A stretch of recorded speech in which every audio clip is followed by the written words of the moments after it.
Sure. Okay. Commissioner Cowan, Present. Commissioner Galansky Pisanya, Here. Commissioner Munguia. Okay, he's absent. Commissioner Gowan, I'm here. Commissioner Tetro. She's not in yet. Okay. Commissioner Neese I'm here. and Mayor Mendez. Here. Okay, I'll go ahead and read the call. It is now 5:03. Notice of public meeting of the City Commission of the City of Brownsville, teleconference open meeting pursuant to Chapter 551, Title 5, Section 551.041 of the Texas Government Code, the Texas Open Meetings Act. Notice is hereby given that the City Commission of the City of Brownsville will conduct a regular meeting on Tuesday, August the 4th, 2020 at 5 p.m. via Zoom teleconference meeting by logging on into the Zoom website. This notice and meeting agenda were posted online at the City of Brownsville Agenda Center. We do have a quorum present, so we'll go ahead and begin with the first item, and that would be with the invocation. Is Pastor Brad Burks in the meeting? Yes, I'm here. Thank you. Let's pray. Father God, we love you. We thank you for all you've done for us. Most of all, we thank you that you're with us, whatever we go through. For those people who need healing, Lord, we ask you to bring healing. For those that have lost loved ones, Lord, we ask you to comfort them. Through all of these things, we ask you to draw us closer to you. And Lord, in this season of our nation, we ask you to bring clarity to everything that's going on. Bring clarity concerning the virus, bring clarity concerning the political things that we're facing. And Lord, we ask you to continue to give us the leaders that would be best for us, rather than just the leaders we deserve. Lord, we love you, and we ask for your best in this meeting. We ask for your special anointing on our Mayor, Trey Mendez, today, and each of our commissioners and everyone that presents anything for the best for the City of Brownsville. We ask all of these things in the name of Jesus Christ. Amen. And now let's take a moment of silence where everyone can add their prayers to what has already been spoken.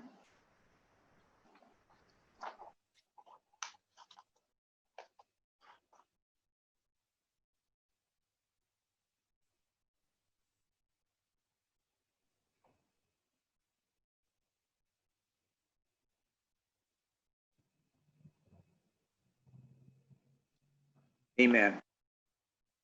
Thank you, Pastor. Thank you. Next, we have our public comment period.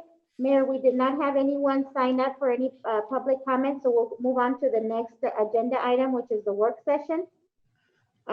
Work session item number 1, Hurricane Hannah report by City Manager's Department. Hey, Griselda, I just wanted to let everybody know that I'm in. Thank you, Mayor. Great. Thanks, Commissioner. Did you put my name on there or yours? It didn't ask me for a name. So I'm just gonna open it when you come in. I'll open the front. Good afternoon, Mayor, Commissioners. I haven't opened it. There's an open mic. Dorito, this is yours. Go for it. Yeah, go ahead. Can you put the presentation on, Griselda, for us? Good afternoon, Mayor, Commissioners. I'll be giving an update on the hurricane report for Hurricane Hannah. We can go to the next slide, please. Hurricane Hannah made landfall in Brownsville on July 25th, approximately 7 p.m. Central Time. It was a Category 1 hurricane, and in Brownsville, we received approximately between 4.5 to 7.25 inches from the day before landfall till July 29th, based on the National Weather Service. This rainfall was lighter in the areas of southeast Brownsville, becoming heavier towards the areas of northwest Brownsville. We also had a confirmed tornado touchdown out by the airport. Can we go back to the next slide, please? I'm going to give you a little bit overview of what Public Works does for maintenance and preparation year-round for our storms, not only hurricanes, but our regular rain events. We mow approximately 9.5 miles of ditches per year. We have approximately 35 miles of city-maintained ditches and canals that we oversee. We inspect and maintain over 6,000 inlets throughout the city. We currently have 7 portable pumps that we maintain operational year-round and 5 pump stations with backup generators that we oversee as well. We have 2 sandbag distributions throughout the year.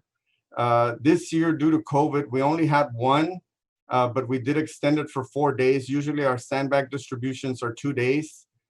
We usually host them one before hurricane season, well before hurricane season, and then the other one usually about a month before hurricane season. During the actual, a day before the storm, we did have a sandbag distribution. We distributed approximately 2,500 bags on that day. We, aside from these maintenance features, we do have public forums where we talk with the public and address the public to answer any questions that they may have. We have an annual hurricane awareness workshop.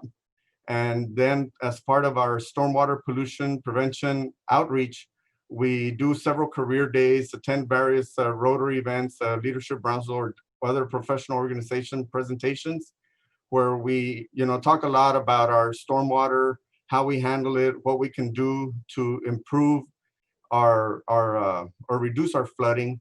One of our biggest issues, believe it or not, was the bag ban really helped us a lot. We do have issues with the church's chicken boxes. That's also one of our primary items that tends to clog our drains for some reason. We also have a website where you can reach out and look for additional information. Can we go to the next slide, please?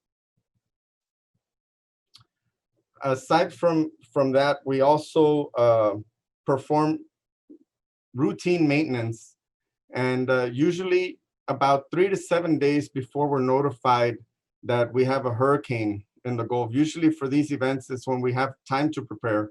And for Hurricane Hannah, we had ample time to prepare. So we went out there and started cleaning debris in our hotspot areas. There's usual areas around town where we know that it's very common that debris gets collected, or areas where we know that we get reported illegal dumping near our resacas and our ditches. So we usually send crews out to check those areas. We do our standard drive-by around inlets to make sure that we don't have any other issues with inlets clogged, or last-minute preparation. In this case, we had the sandbag distribution, like I mentioned earlier. We do a lot of coordination with staff and different entities throughout the city to lower our resaca levels and our ditch levels as much as we can in anticipation of these events. We work really close with Brownsville PUB, which maintains a portion of Resaca de la Guerra, Cameron County Drainage District number 1. They help us with a lot of our ditches in Southmost and North Brownsville, and Brownsville Irrigation District. They also help us control some of our outfalls on our waterways. If we can go to the next slide, please. These are some of the areas where we had reported street flooding. As you all know, or may not know, most of our streets are designed to hold water.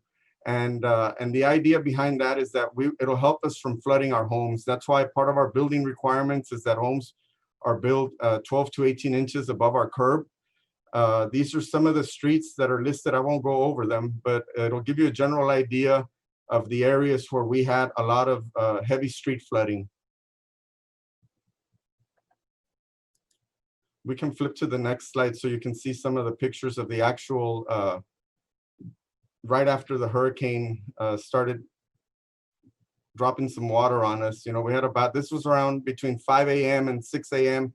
We had some of our crews out and walking around the area, driving around the areas. I think you went a little too far. We can go back a couple of slides so they can see slide number 6. And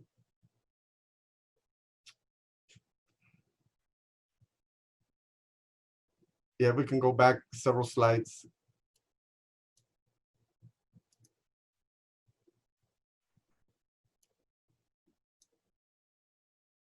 Right there. Here you have Price Road. We had some heavy flooding on Price Road early on. This is our North Main drain. Tradition Estates is a neighborhood. We continually set out our pumps to help alleviate flooding in this area.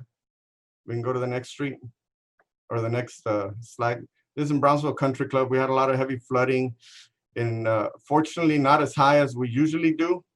I think a lot of it can be attributed. One, the rainfall we had was not as much as we usually or have gotten in the past, but Drainage District number 1 did a lot to empty their drain out, and we did do a lot of preparedness in this area. We can go to the next slide. These are some of the areas that we usually get flooding in that we didn't this go around. In Four Corners, we had very little street flooding. Like I said, in this areas, we didn't have a lot of rain like we did on the northwest side of Brownsville. About Palm Boulevard, we had some areas that flooded, mainly by St. Charles. We had a lot of flooding, but the area by Palm and the bike trail, we didn't experience our usual flooding. We can go to the next slide. These are some areas where we had flooding due to debris. And these are areas that usually we get some levels of water that go up pretty high, but not to the point where we usually get calls because they're flooding. In Ebony Lake, one of our outfalls had a lot of palm fronds on it, so it was restricting a lot of the flow in this area. On 7th and Tyler, it was the same thing. We had palm fronds, I guess, from the wind that we had before the hurricane hit. You know, they ended up on the street, and the water washed them up to cover our inlets. And these areas, once those items were removed, it helped. It allowed water to flow freely. We can go to the next slide, please. This talks a little bit of our performance. I'll go very brief on this slide. Most of our resacas where we experience flooding is in Quail Hollow area. That resaca tends to get up pretty high. It did go up a little bit higher than we expected or we would have liked. But we did have a lot of rain in that area. Like I said, 7¼ inches. Fortunately, our crews were on top of it where they were able to close the valves that are necessary pretty early in the morning. It was like around 6 a.m. that we got a call that they were going to be closed to prevent any water from flowing upstream in this area. The North Main drain in the Honeydale area didn't take long to overfill. And this area, we had to close our road because the drain was going over the street already. And then on 7th Street and Madison, we did have a very high water levels, but a lot of it was attributed to debris on our inlets. Most of these areas, we had 2 crews that were going by and checking them periodically after we noticed that they were starting to have a lot of debris. Other than that, we had some localized flooding. The Hudson area, I know you all saw a lot of pictures of it. I'll talk a little bit more towards the end on Hudson. We can go to the next slide. This just shows the Quail Hollow area. You can't really see much because of the trees, but the resaca level was pretty high in this area. We can go to the next slide. These are our pump stations, our heart of Brownsville, basically. About 60% of Brownsville gets drained through our Impala pumps. We did have one pump fail about 30 minutes into operation. We were fortunately able to get it back up and running pretty quickly. Our larger pump had some failures later on. Apparently, we had some excessive humidity that kept the electrical motor from starting back up.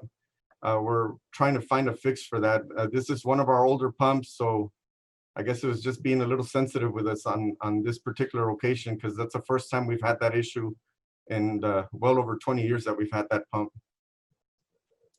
We can go to the next slide, please.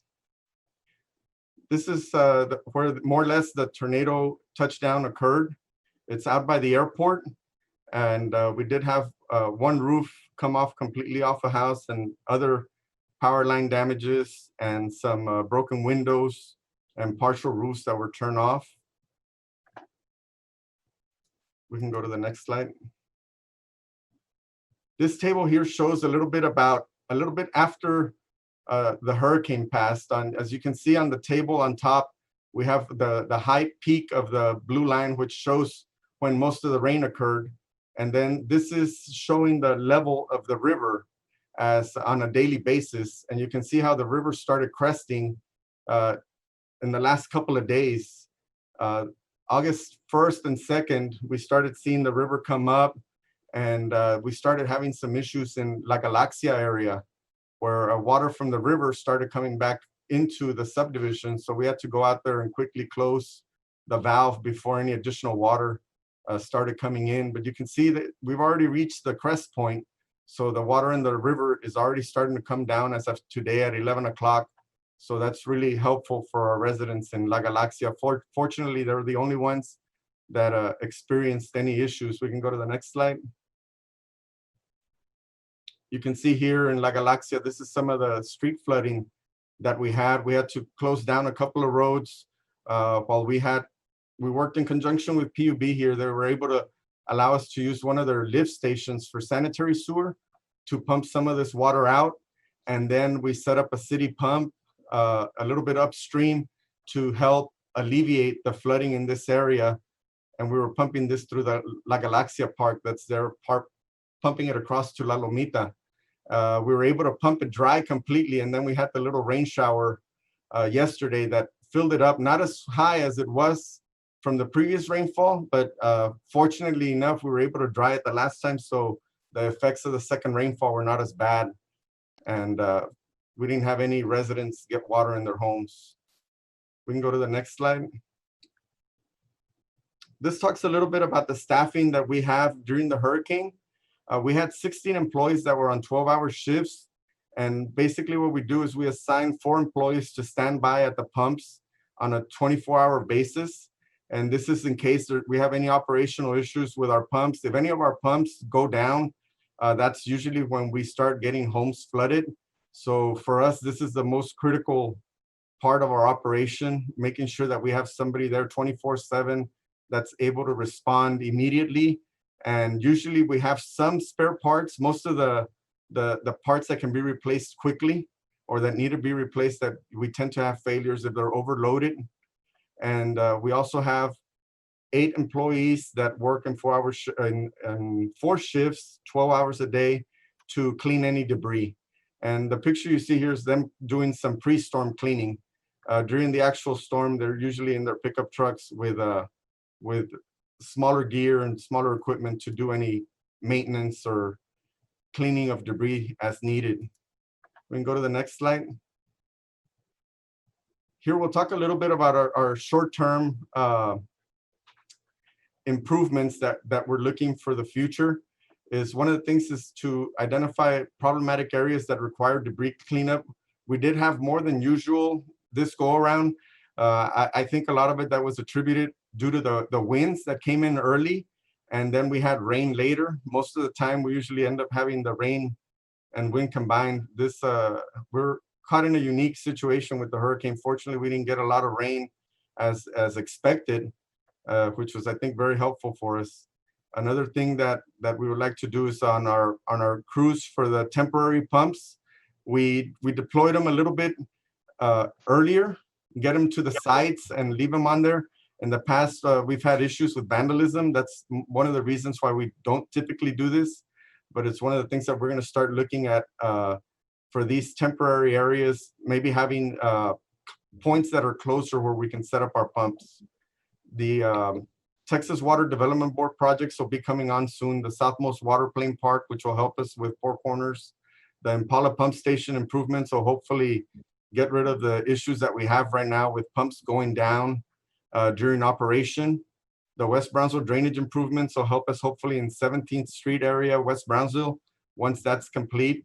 The SCADA installation will help us get the feedback that we need. It'll help with our shortfall personnel.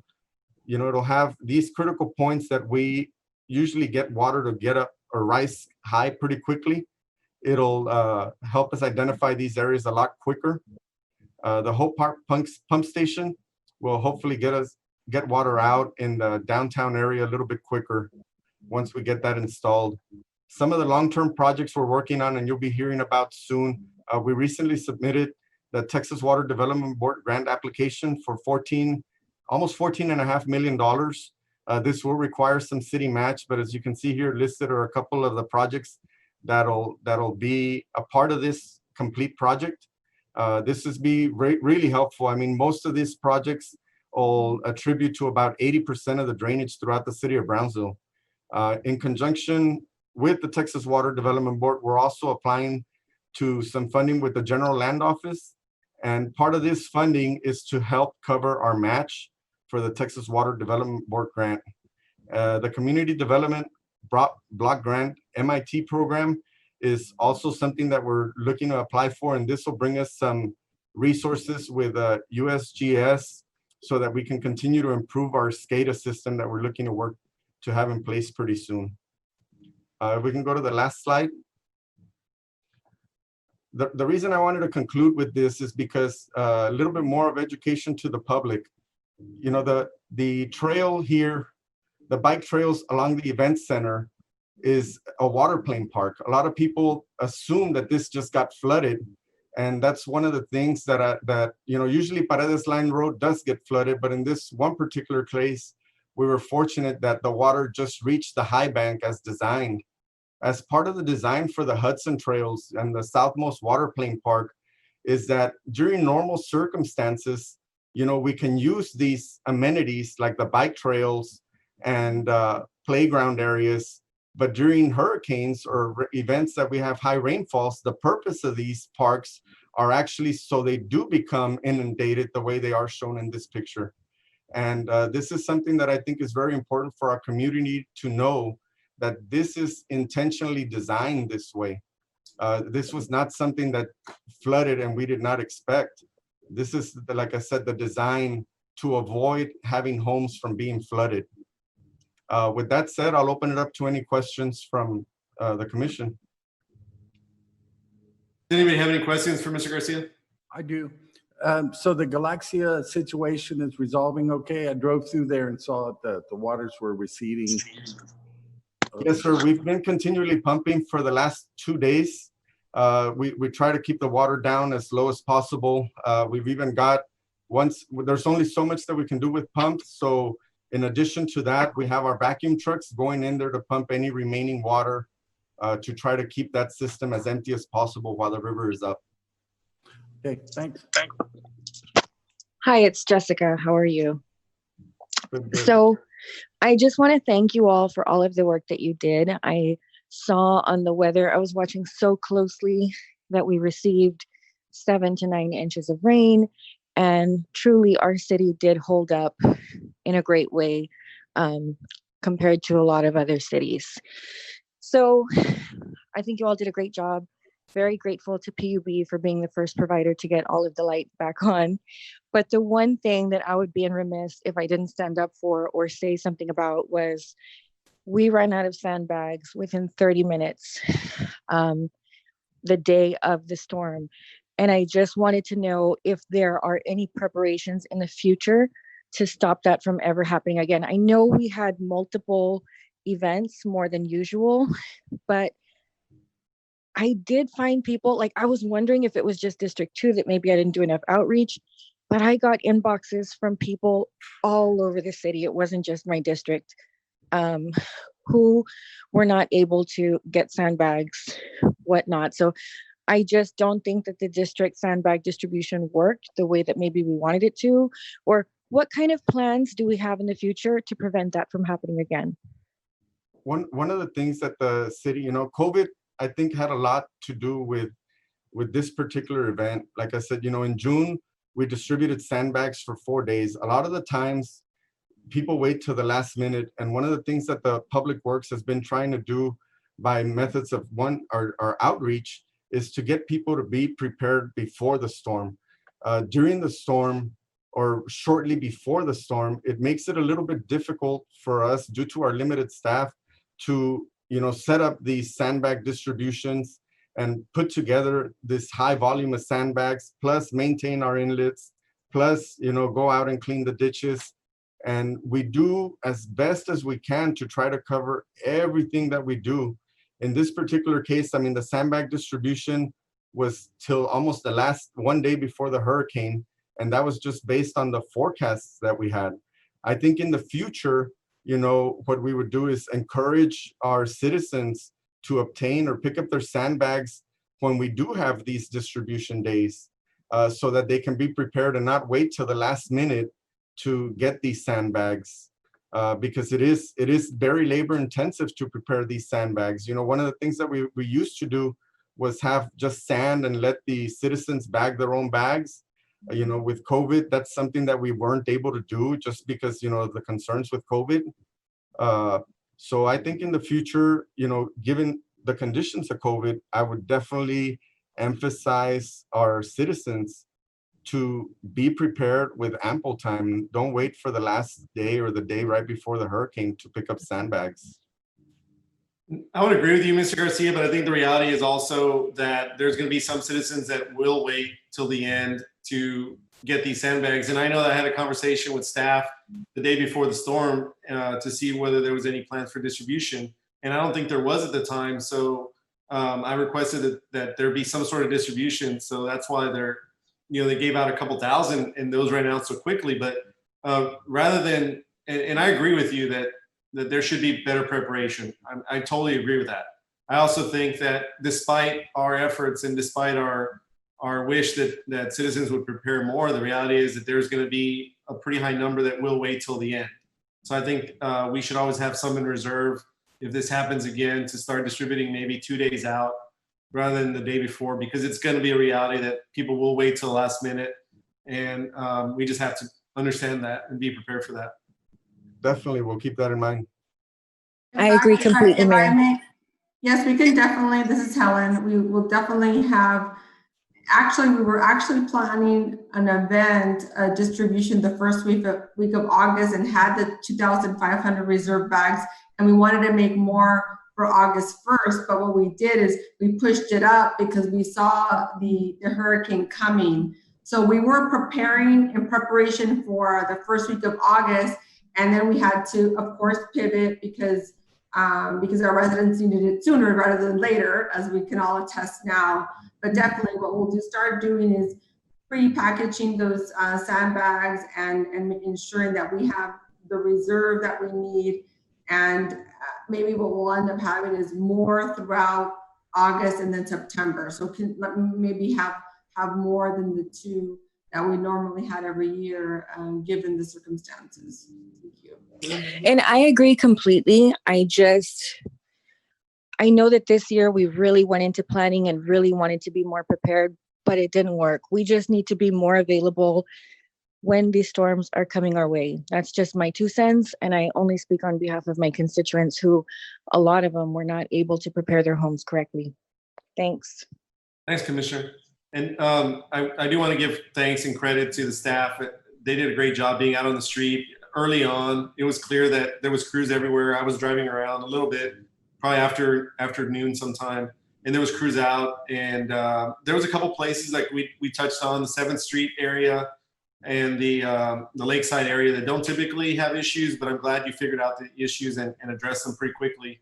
And preparation was key because you could tell that there were some areas that typically flood that didn't get as bad as we anticipated. So really good job all around. Thank you. Agree. Noelle, I have one question for you. The homes that were affected by a tornado, in the past, we've seen FEMA come in and help, and I've received a whole bunch of calls from them, and all I can tell them is take photos and document, right? Because the city really doesn't have a hand in what happens there. But other than being for them and helping them with every resource that we have at our disposal, right?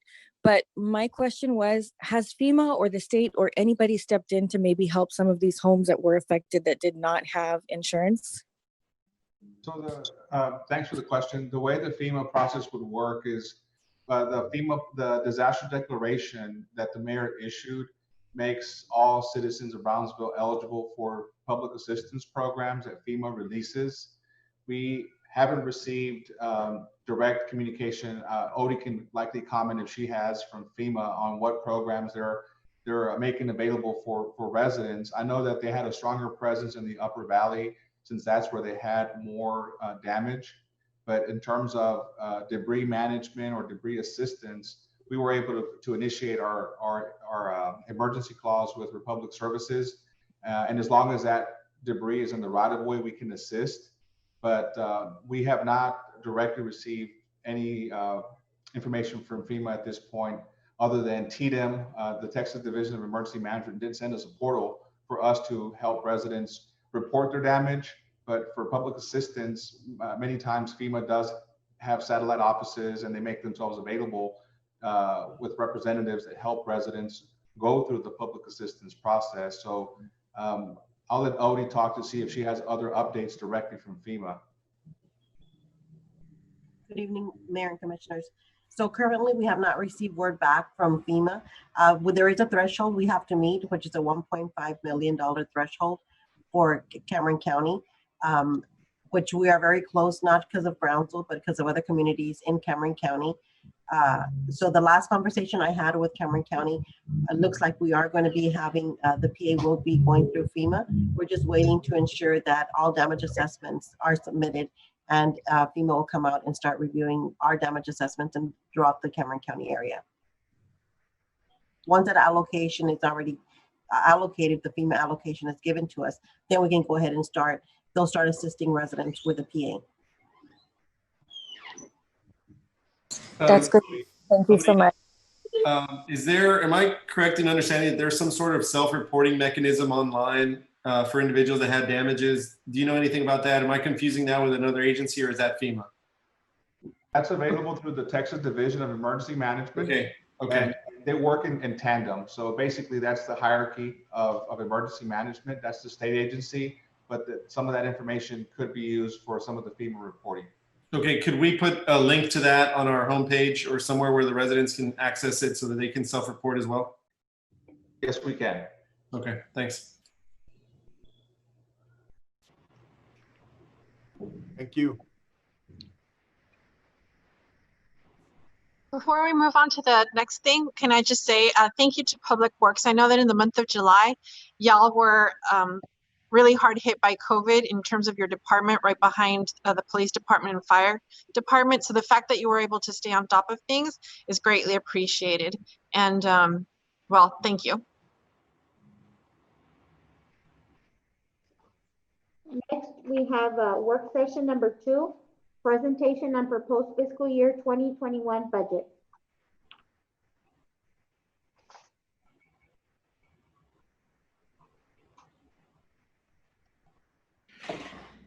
Good evening, Honorable Mayor, City Commissioners. I'll be making presentation. The City Manager's Office will also be making a presentation on sections of this presentation.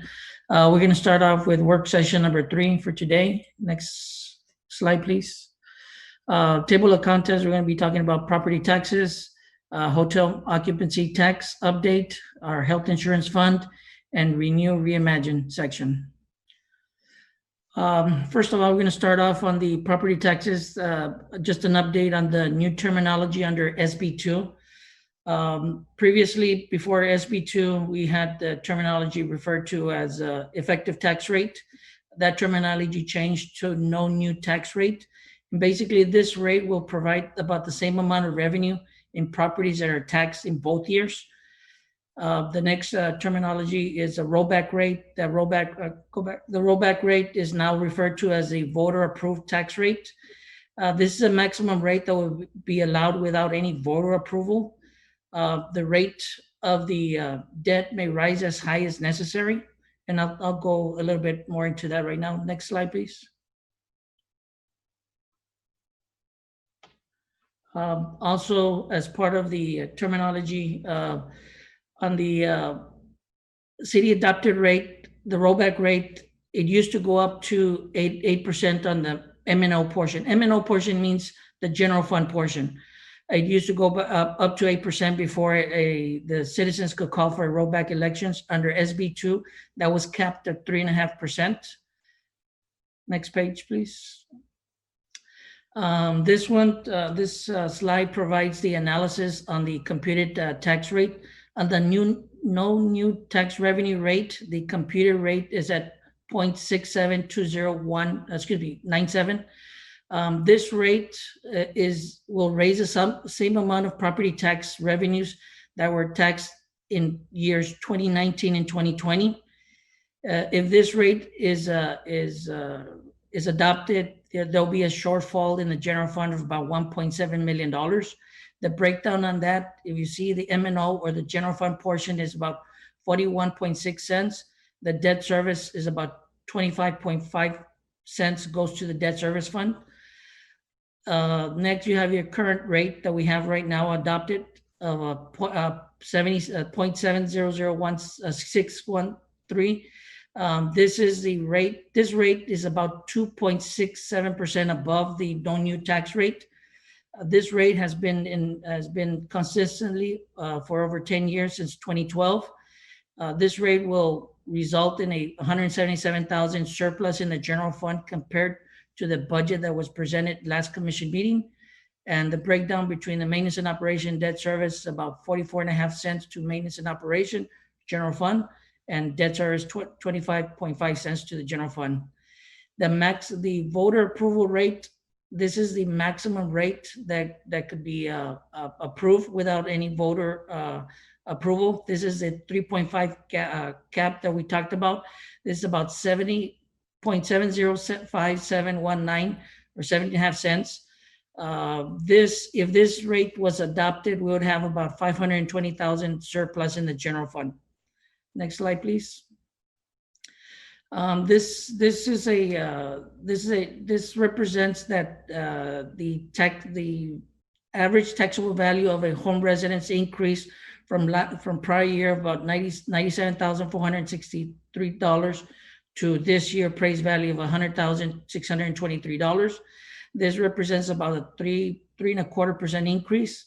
The lower section of that presentation, if your home value was valued at $100,626, if we adopted the no new rate or the 67 cents, the tax resident would have a decrease of about $28.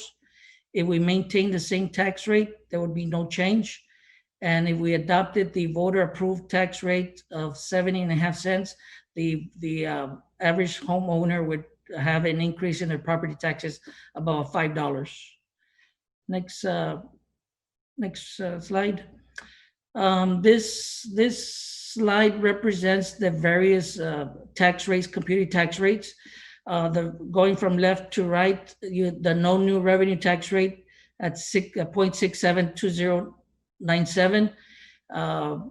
The next one over, we decided to put this one in just as a point of reference, that adopting this rate will balance our budget based on what was presented in our last commission meeting. And this was the rate of 0.697964, a current rate of 70 cents. If the current rate of 70 cents gets adopted, like mentioned previously, there's about $178,000 increase to the budget. The voter approved 3.5 rate, if that one gets approved, we get about 521,000. And lastly, we put the emergency declaration 8.5%, 8% raise. This is the rate that the city commission went ahead and declared so that we could compute it, not adopt it, but just to compute it. If we were in need to raise the tax at this level, the maximum amount would be 73 cents. This would actually generate about $2.3 million. This is nothing that we're proposing. We're just showing that as a demonstration of the different tax rate. Again, just to emphasize, in order to balance the budget this year, the rate that we could adopt is 0.697964. This represents about a 1/4 cent decrease to our current rate of 70 cents. Do you have any questions in regards to the property taxes? I do. So on the graph, the one that you added in there at 697964, you didn't include it on the right side in that green box, but I'm assuming it would be just zero increase or zero decrease. Is that correct? That's correct. Okay.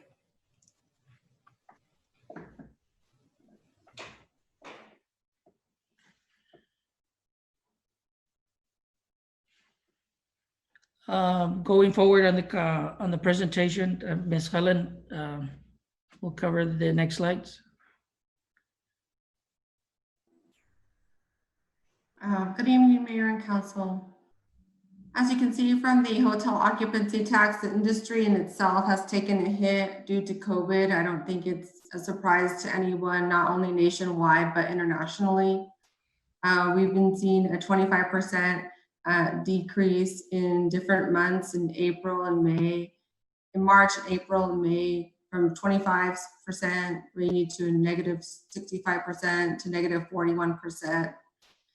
Given this, we do, as you can see from the table on the right, it speaks to going from a almost $1.7 million hotel occupancy tax collection in 2019 to reducing down to $920,307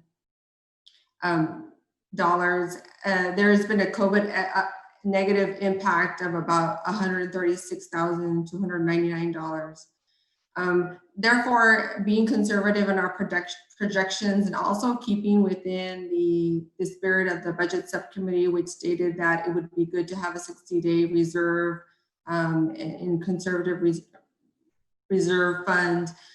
We anticipate a projection for fiscal year 2021 of $1,346,500. Next slide, please.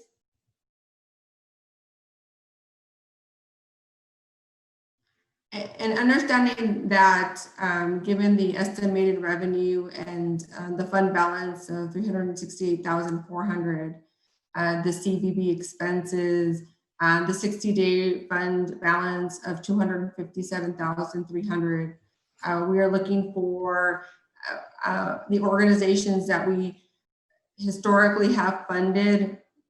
We would have an amount of $734,200. We are looking across the board to our 7 organizations. A 25% cut is what we're recommending. We have met with the organizations this week to really tell them the why. I believe, we believe in transparency and stating that what the situation is with hotel occupancy tax. To tell you the truth, we're not in the dire situation that you may find even our neighbors in the valley. They've had to lay off staff and taken very much drastic measures. So if you look at the larger picture, the greater picture, it's not that bad. What we're trying to do also is leverage our resources with our community partners.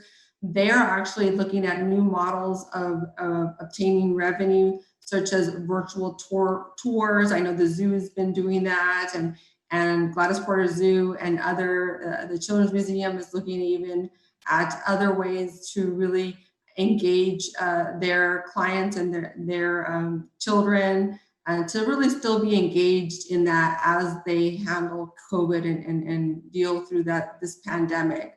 So we're here really to be a resource, leverage our resources, and have greater and larger campaigns, virtual campaigns, where we can maximize all of our resources, while at the same time, through a funding application process that's not meant to be bureaucratic or too complex, but really engaging them in that process and creating some sort of application process so that we understand what everybody's kind of looking at funding, and also, like I said, leverage those resources and have a greater impact on our different tourism campaigns. So that's the recommendation. If we would then go back, we've already contacted the 7 organizations, and we would go back and help them through their application and just be really a resource towards getting that completed and getting them funded. Thank you. Thank you. Okay, good evening, Mayor and Commissioners. I'll be going over the insurance recommendations that we have. If we want to go to slide 10, I think you're ahead to, wait, go down a little bit. Oh, you can go ahead again. No, back one slide. There we go, okay. Nope, just the agenda.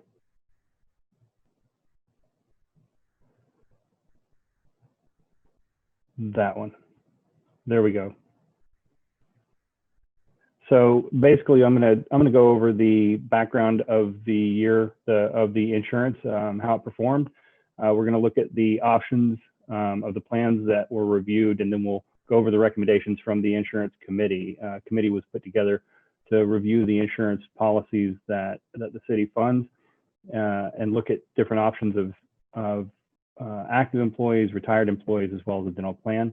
and then we'll look at the cost saving measures that were recommended by the committee. Next slide. So if we just look at the fiscal year 19, the fund balance was 222,000. Contributions are estimated around 16.5 million. The expense is 14.5, so we would have a fund balance of 2.2 million.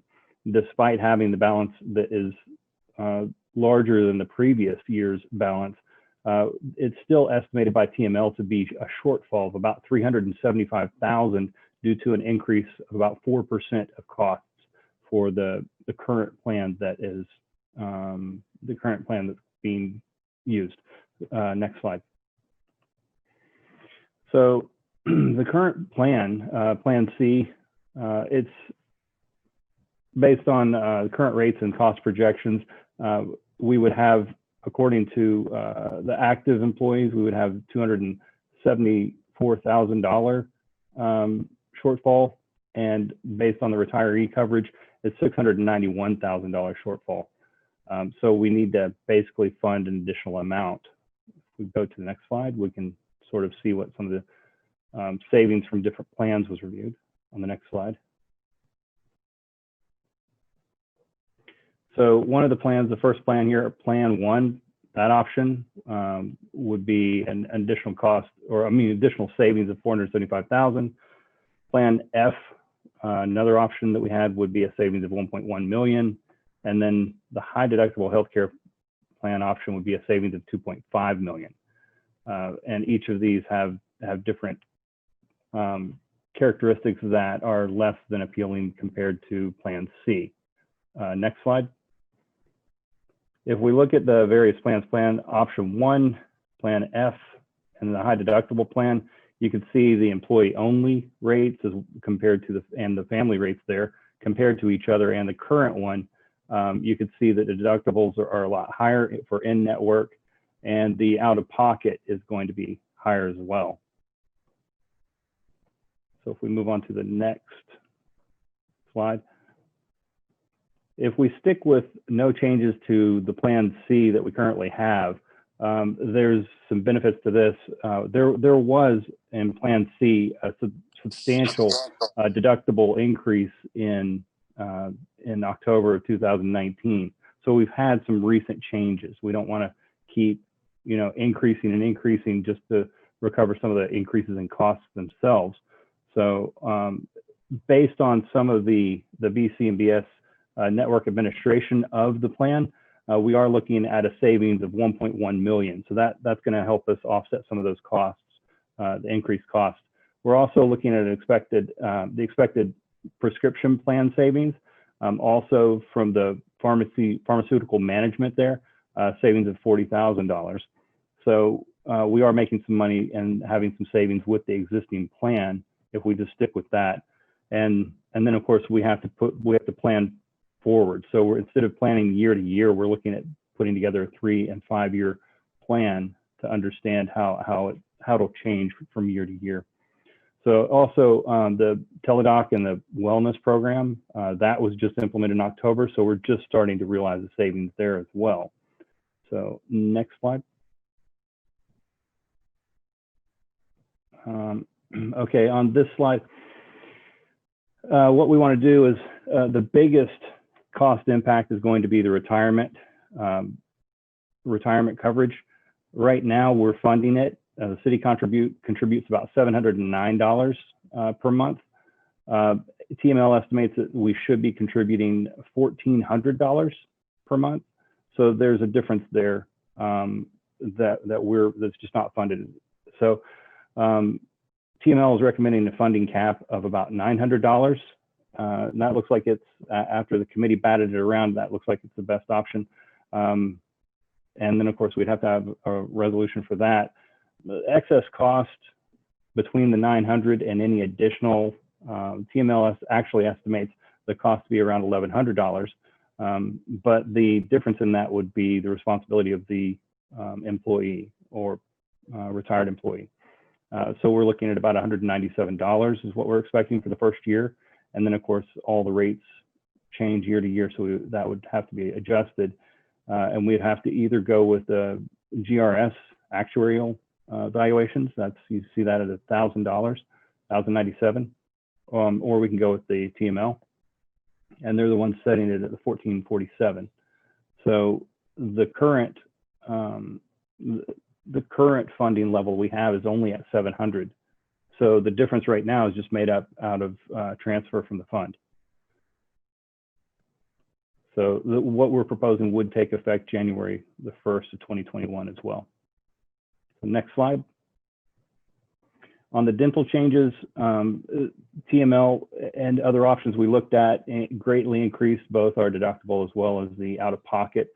The committee went with, they were opting with a moderate, that's the proposed one, option 3, where we are increasing the deductible by $25, but we're only increasing the out-of-pocket at a moderate level. So rather than just going to the full extent that we could, what the intent here is to for the city not to have to absorb the increase in costs, but to share that with the employee. So it would be a minor increase in deductible, and then the city itself would actually maintain the same level of contribution towards the plan. And the last slide I've got, next slide. So what we're expecting is to see the continued savings with Teladoc, and that's estimated at the $236,000. And then of course the continued partnership with the dental network, we're seeing savings there as well. So you can see how it's 2018-19, it was 3% discount, but we see a 23% discount in 19-20.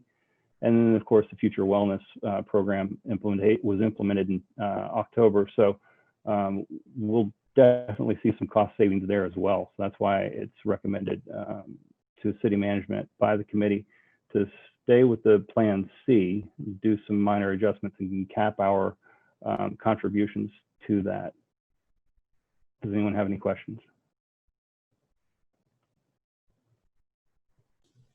I have a couple of observations, you might say. Certainly. So I am a retiree, but I'm also already 65, so I don't get any benefit out of the healthcare plan, just to put that on the table. But I'm noticing that it seems a lot of the adjustments are aimed toward the retirees. And I know I worked 32 years with certain expectations. And even though I waited till I was 62 to retire, other people, and in particular, the frontline guys, the firemen, the policemen, they try to retire earlier with these expectations. And they seem to be taking a hit. Although I also feel, I don't know if that's me, but I also feel that every time you go and change something, that the retirees are taking the hit. And there needs to be an effort to get all of the employees on the same page, on the same plan, which got delayed during the last collective bargaining, so that you can make it easier, because it's so spread out, the police, the firemen, and the regular employees. The regular employees bear the brunt usually for giving the police and the firemen a little better deal, right? And this has been going on as long as I was there, for over 30 years. So you, for example, brought us over $2 million in change orders at the airport. And there's other spending going on here at the city, which should be curtailed. And you should start looking at some budget cuts. And I'm not talking about employees, but some cost saving measures across the board, and look at some other things besides cutting the retirees out of stuff that they've been working for years and decades. So I'd ask you all to go back and look at that, and not be trying to put the burden on the retirees or on the employees with their deductibles, and try to cut costs wherever you can. So that's my 2 cents. Thank you, Commissioner. The committee did consider all of that. So that's why it's a cost sharing sort of approach to it. So rather than increase the deductibles on what they thought was a substantial level, is a moderate increase. But the contributions that the city itself is putting towards the plans is remaining consistent. And then, of course, it is the goal of the insurance committee to also sort of standardize how the city approaches specifically retirement health benefits, because it's right now the city of Brownsville is out of alignment with many other cities. And I think that the largest one in the valley, the largest contribution, and I'll ask maybe Elizabeth can nod, but I think it's $100 contribution per month for any other city in the region. So for us to be contributing $700, that's substantial. And the insurance committee is actually proposing to increase that to $900. So I wouldn't say that they're looking to put it on the back of the employee or the retired employee. They're looking to share it. So my and comment. there are, yes, I was just going to say there are other initiatives to save money or create efficiencies within the city that's built into the budget. So this is pretty focused right here. So my comment is that here is a place where the wellness program is imperative, because we all know that as we get older, we have more health issues, but that many of those health issues can be prevented by healthier choices, so that the cost of covering retirees would go down if the retirees have fewer health issues. And that's not to say that every single issue can be prevented, but many can, especially in our community. So it's very important to take care of our retirees. I totally agree with Commissioner Neese, but it's also very important that the definition of taking care of our retirees means a robust wellness program to help our retirees be as healthy as possible. And that requires their participation as well as our own initiatives. I concur with that, Doctor. I think that's a really good point. And there should be some way of not only the retirees, but the current employees, such as the police department and firemen, should be. And I know you were involved in trying to develop this wellness program as well. So I concur with you on that. Well, those programs are put into place by this administration. So I think they do have the employees' health care in mind. And I feel like, you know, we're trying to champion it, make it the best that it can be for both the city and to make it, you know, feasible, financially feasible for the city, as well as not reduce the benefit. Because even though the cost might go up for, say, a retired employee or something, the benefit that the city is giving remains the same and will actually increase. But we can't control the insurance industry itself. And if their rates go up, we're just looking at a cost sharing thing. Well, the benefits that we're talking about are a form of compensation, which people look at when they decide to come work for the city. So when you change that, you're changing what they originally planned. And if they're planning for a long-term employment with the city and dedicating their lives to their employment, then you come and change the game. It's just not fair. That's where I'm going with about the retirees. They made a conscious decision because that was part of their compensation package. So then to come and change it, like the deductibles that they were hit with for $4,000 for a family for retirees, and it was quite a hit, and I got a lot of complaints about it. So that's why I'm bringing it up. It would impact me as well directly if any of these costs were to go up, and it would impact, you know, my retirement considerations also. But looking at it from trying to be responsible with the taxpayers' money, we can only afford so much. It'd be great to pay for everybody's, you know, entire retirement health care, but all of that was considered. We'd be glad to talk to you extensively about the decisions and the proposals that are here in this presentation.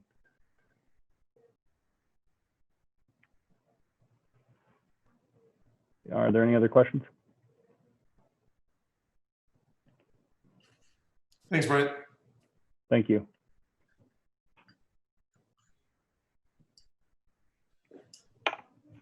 Next slide. So I think it's, there you go. Good evening, Mayor, Commissioners. I'm Elizabeth Walker in the Office of the City Manager. And what I have to present to you this evening is a few slides and follow up to some conversations we started in previous budget workshops. The spirit of renewing and reimagining. As an agile organization in response to COVID, the city shifted some of its staff assignments. And what we present to you this evening is by virtue of reimagining is formalizing some of those resource allocations. Firstly, in the form of personnel, what we find is about 20 full-time and 5 part-time employees that constitute approximately $1.1 million in total compensation in wages and benefits that are presently assigned to 2 facilities, the Brownsville Event Center and the Ringgold Civic Pavilion, as well as some support services at the library.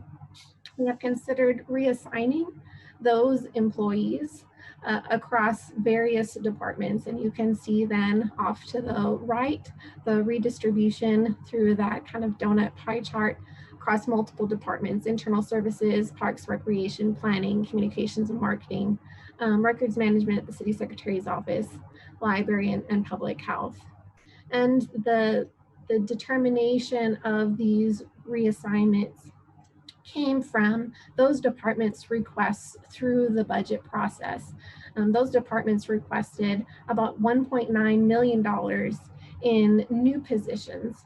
And so what we're proposing here is reassigning personnel from 3 facilities, namely, in order to then augment and enhance the service levels at those departments.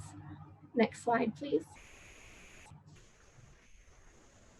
And here are the types of service level enhancements that those redeployed employees would enrich. They could increase the investment in asset management of city facilities and fleet. They could initiate the downtown beautification program in support of our work through TERS in downtown, support planning and redevelopment call volume through customer service. They could address some records management compliance issues that have been identified recently by our auditor, and they could help to support the public health epidemiology division with immediate urgency to support a COVID call center. Next slide, please. In addition to reimagining the deployment of our personnel, we also then can reimagine the space themselves. For example, the Brownsville Event Center, a little more than 16,000 square feet, we could potentially reinvest through economic development initiatives. And the Ringgold Civic Pavilion, we could reinvest that. And one of the things that makes Brownsville special, potentially through a lease instrument, double the size, the physical footprint of the Children's Museum. Next slide, please. Do you have any questions about those 3 slides? Then I'll let Lupe wrap it up. Thank you. In preparation for our next budget workshop, session number 4, items that we're going to be coming back is the capital improvement program, master fee schedule that we're working on right now, coming back with the apportionments or allocations on the community partners on the hotel motel taxes, and then the continue with the budget and tax hearing and approval.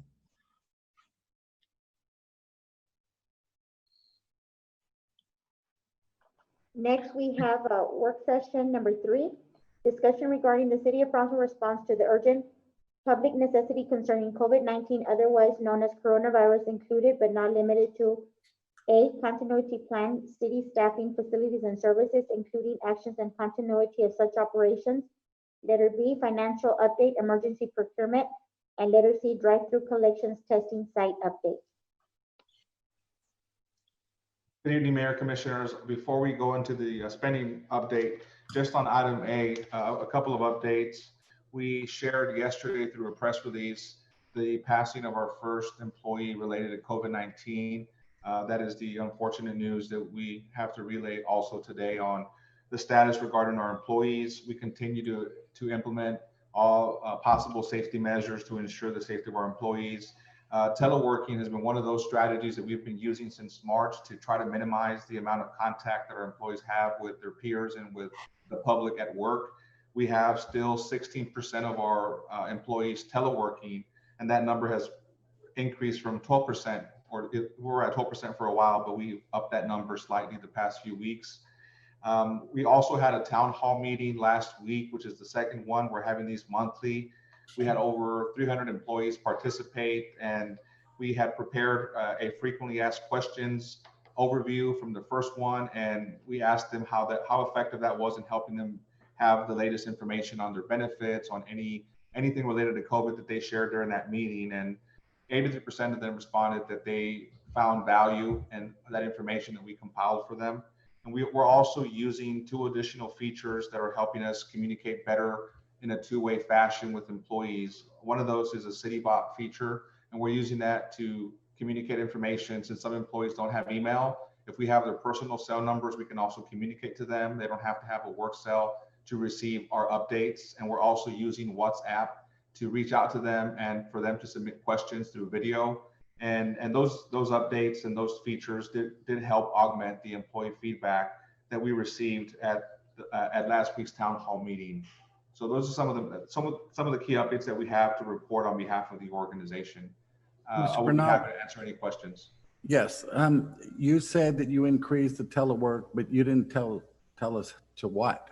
It was 12%. So we had been at 11% for a while, Commissioner Neese, and last meeting we were at 17%. Right now we're at 16%. We update that number every Monday.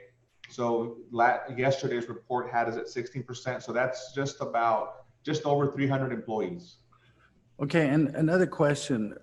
Apparently there was some concern in the community about the correct numbers about mortality and testing and positives. And we were going to post, from what I remember, on our own website, the figures that we get at Brownsville, because the county was apparently backlogged. So my question is, are we doing that? We have, and Art will speak to that. Dr. Rodriguez will speak to that on his update. There is about a 10 to 15 day delay, and we've continued to report the information that we have to not rely on outdated figures. The information that we have, we'll report on.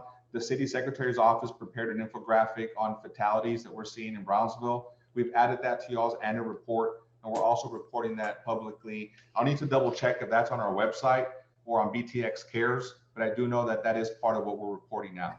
That was based on the death certificates, I believe, that we were going to post on our own site. So they are or they aren't yet? I need to confirm if it's on the website. I know that we are reporting it to the commission. I need to confirm with Felipe on the BTX Care side and also with Public Health, who's actually updating the dashboard on the main page of our website. Okay, and my last question is regarding the provision of services for the testing. Initially, you had one service provider that was selected due to the emergency status that was implemented, right? Or declared. So since then, you have gotten, I think, 3 other ones to add into it, but I don't think, or I'm not sure, but I don't know if their volume is the same as the first original provider. But there apparently is still a lag from the time that the test is given to when the results are received. And so I'm wondering if we're still operating under the same emergency provision, or if you have gone out yet to get bids to try to find other providers who won't be as backlogged as the ones that apparently or seem to be that we have now. So the question is, an update on that. I'll let, when Art presents his item, he'll speak to that. The drive-through side is actually going to be ending with the Valley Med site at the Brownsville Sports Park will be ending this Friday. And then there was a phase 2 component for testing that was initiated. We reported on that at the last meeting. That's where we added 2 additional sites. And those were done through basically us working with clinics that could provide a certain volume and service for the testing that was needed. We basically had to go out direct to the different private clinics in the community that could provide the testing that was needed. And in terms of the procurement process, it wasn't done through a bidding process because we're still under the emergency procurement process for COVID. So that is the method that was used. And Commissioner Gowan and Art and Odie, and I believe Helen also, were all involved in basically meeting with the different doctors and clinics and determining whether they could provide the necessary service that was needed at these different locations. And I think that's part of the problem, because there, competition, drives efficiency. And if the committee that you just named is selecting the providers, you might not be getting the best bang for your buck. So, but I could be wrong about that. You are wrong about that. In terms of this particular service is very unique. And we did speak to providers who actually turned us down because they could not risk infecting their staff and being able to provide their normal services at their offices. So it's not as simple as, okay, I want to build this building, let's go out for bids. It's a very specialized service with very specialized needs. And much of the delay in results, if I may finish, is not because of the provider, but because of the lab supply of reagents. And so LabCorp went out to a week at times before they would return the results to the provider. That's not something that the city nor the provider can control. So it's a very, very specialized process, or rather procedure, that not everyone is able to do. We even had multiple providers not want us to share on the website if they were doing private testing, because they did not want their offices overrun. Are you talking about local providers? Yes, sir. Okay, so it doesn't make sense to try to go out into Out to where? Out to where, Ben?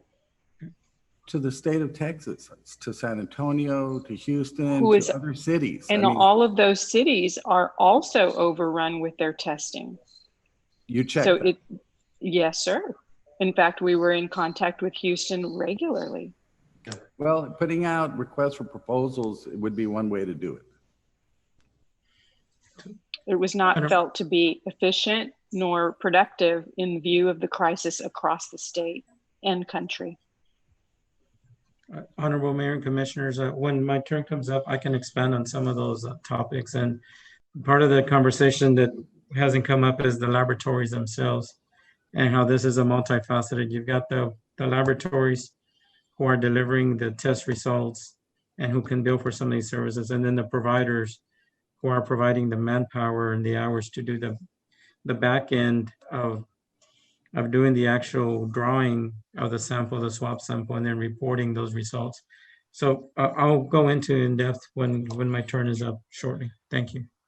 Thank you, Art. I will say, and I just feel like I have to say something so that the public is aware. I know both the mayor and I, and there were a few other commissioners who posted the death statistics in the city of Brownsville. Maybe not everybody is being classified as COVID because they were not tested before they died and they had underlying conditions. So those conditions may have been marked on it. So you really cannot look at the specific death certificates to understand the scope. But when you see that 118 people died last year and 400 people in our city have died in the month of July alone, 118 people died in July last year versus over 400 this year. There is a very serious problem, and people need to understand how severe this is. And this is a crisis that our city is facing. And I'm so grateful to city staff and everybody who has come together to try and put this together to protect the community, because I have lost people who are very close to me. And I would never wish that, not even on my worst enemy. So I'm just so grateful to the city of Brownsville, and I appreciate these updates, and I appreciate the transparency with the city. And more than anything, I am so grateful to the city of Brownsville for getting these numbers out to the public so they can know truthfully the situation in our community. Thank you. Thanks, Commissioner. Can we move on to item B? Yes, Commissioner. I'm going to go ahead and have the COVID-19 financial spending as of July 31st. Next slide, please. And the expenditure summary, budgeted expenditures about $3.9 million, non-budgeted total about $3.5 million, total related expenditures about $7.4 million. Next slide, please.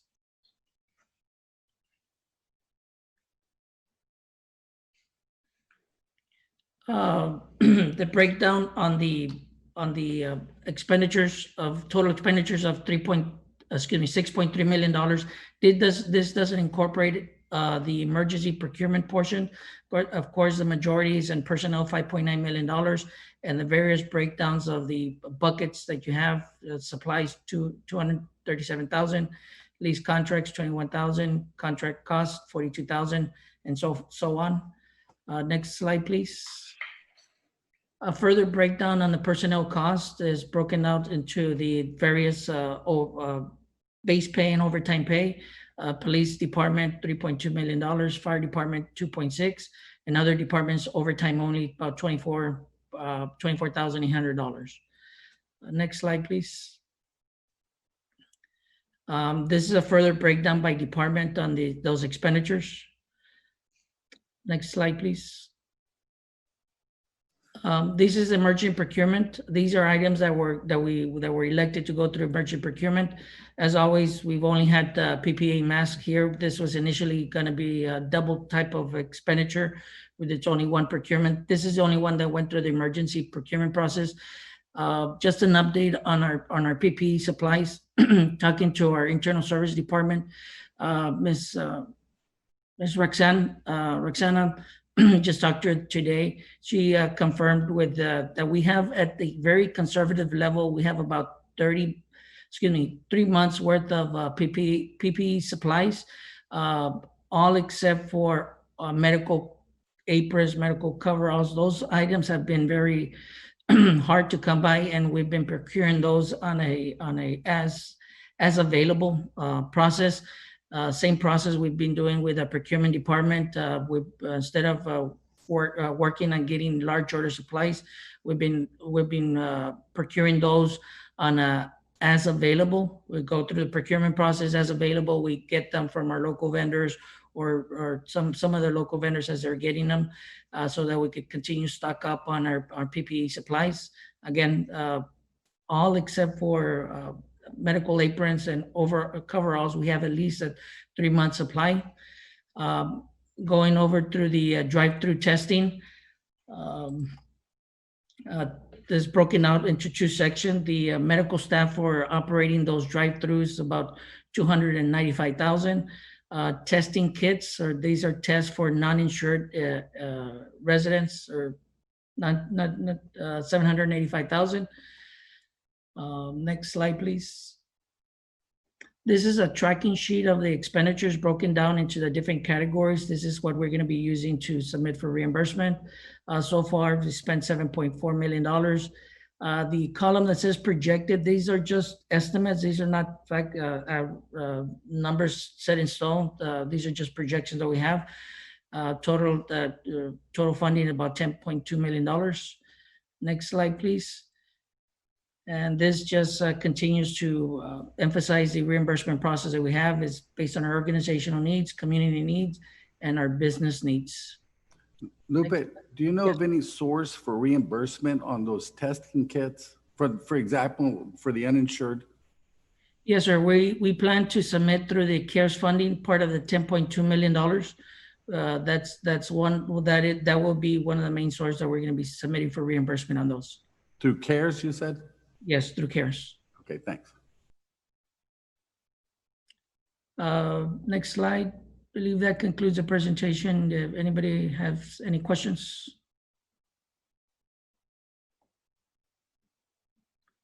Thank you. Next, we have work session number 4, presentation on International Boundary Water Commission update. Ms. Oh, I'm sorry. Ms. City Secretary. Honorable Mayor, Commissioners, good evening. Our PowerPoint tonight's going to be different than what you've seen in the past. Part of the reason is we really wanted to get into the timeline of what we were seeing from some of the past measures, and also talk about, to answer some of your questions about the testing and some of the directions that we were going on moving forward. What you see in front of you is a public health COVID report for our current notices to comply and visits that we've done to different types of establishments. we've been very active in visiting nursing homes, adult and child daycares, and restaurants and other businesses. And the way we've done this is through our health inspectors and our ordinance enforcement inspectors. These are the same people that we were working with, boots on the ground, when all the businesses had shut down. And I wanted to give a really comprehensive, holistic view at what is that continues to go on. When we do nursing homes, we typically refer many of what we find to the state or the county. And as we've progressed, we've learned a lot about this process. Before COVID, our department really was not involved in the nursing home process, but since COVID, we've basically made a lot of strides in learning the rules and regulations that impact the nursing homes, and we continue to grow on that side. But just to share with the public, we have issued some notices. We have added some language to the amendments, and we've had over 58 visits. We do weekly check-ins via phone line with the agencies, and then we communicate regularly with the state and the county to ensure that that they are reporting their positives when it comes to their employees and their residents. There is some limitations as to what we can do as a health department, but I want to say that a big part of what we now do is we lend support to the county and to the state. And as recently as last week, we were actually on the phone with CMS. The acronym CMS is the Centers for Medicare, which provides all the payments. And last week we have federal personnel from the government visiting the nursing homes, primarily because some of the rule changes within the nursing homes are now allowing them to do in-house testing, PCR testing, and require them to do scheduled testing of their residents and their employees. This changed a lot from the last 3 months where we were even trying to get testing to be done at the nursing homes. The personnel there also continue to provide in-house training on how to don on the PPE and how to set up aseptic zones. And they've brought in a lot of cleaning equipment so that the numbers we've seen here recently from some of the nursing homes and the deaths that you'll see in one of my later PowerPoint slides can start to be reversed. Specific to adult daycare and child daycares, that's also been part on high on our radar. We try and go with the lowest level of enforcement needed. Sometimes all that's needed is a visit from your local health inspector. Sometimes when we do a follow-up visit, it rises to a notice to comply or potentially even a warning or a citation. And as the orders have continued to change either from the county, the state, or the mayor's office, we do visits, and that's where you see 129 visits. Most of those are relevant to the changing orders, and we leave documents behind explaining the new orders. The next column, establishments, those would be your restaurants, your bars, anything that requires a health department licensure, potentially as a business that's not complying with the mask regulations or the 25% or social distancing. That would be kind of like the other column. And that's kept us busy. As you can see, we've done over 881 visits going back to April 1st through the end of July.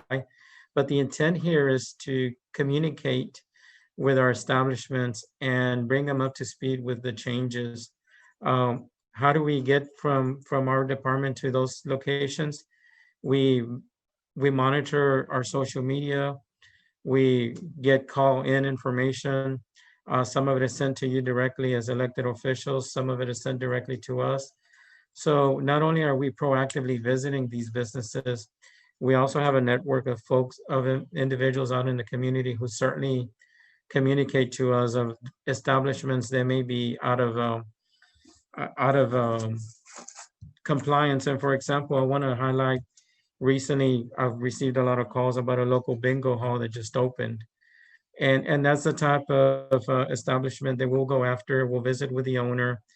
We'll look at whether they're following the regulations. And it could be that on day one, they may not have been, but usually by the end of the week, We have our inspectors go out repeatedly until compliance is fully met. And then there's sometimes there are lingering concerns, and we'll come back, and the way the process works is we'll have conversations with our management and our mayor that perhaps the order needs to be expanded to include other requirements. And I'm verbalizing this so that the public can understand the process and how we've handled the situations. As we're learning and understanding and COVID knowledge is better understood, our tactics or our messaging may need to pivot from time to time. But for this slide, it was important for us to communicate to the public that we've been very busy on the outreach component and as well on the enforcement side. So we appreciate you and our establishments for following to comply with the health department. Next slide.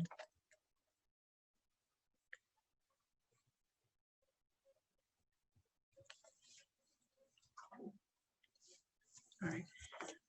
Hello, everyone. So this is our daily positivity rate coming through the drive-through sites from March 25th to July 27th.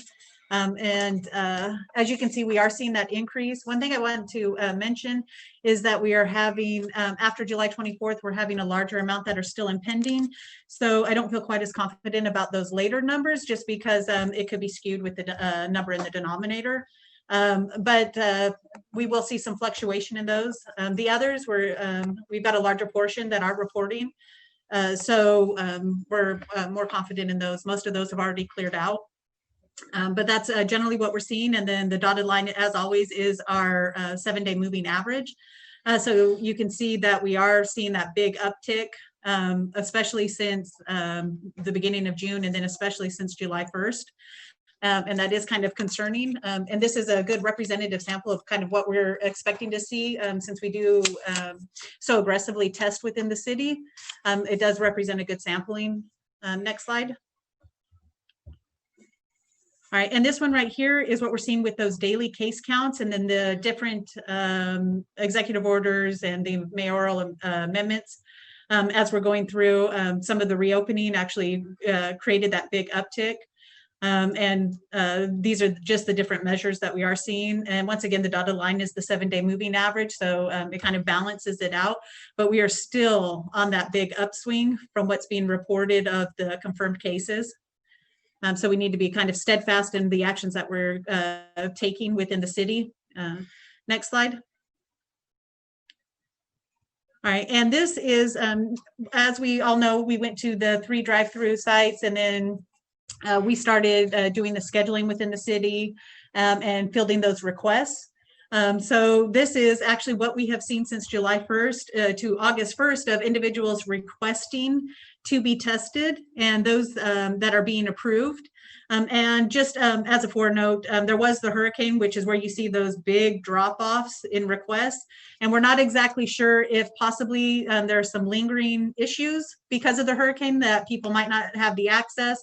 It's one of those things we'll kind of have to wait and see next week to see if we see a bigger increase in individuals requesting testing. But that's what we're seeing. When we first took over, we had 600 approvals a day, and we're steadily decreasing, which could be a good thing. That means we're not seeing as many multiple people or individuals applying multiple times, submitting multiple times, and that they are getting scheduled rapidly, and just general efficiency has increased.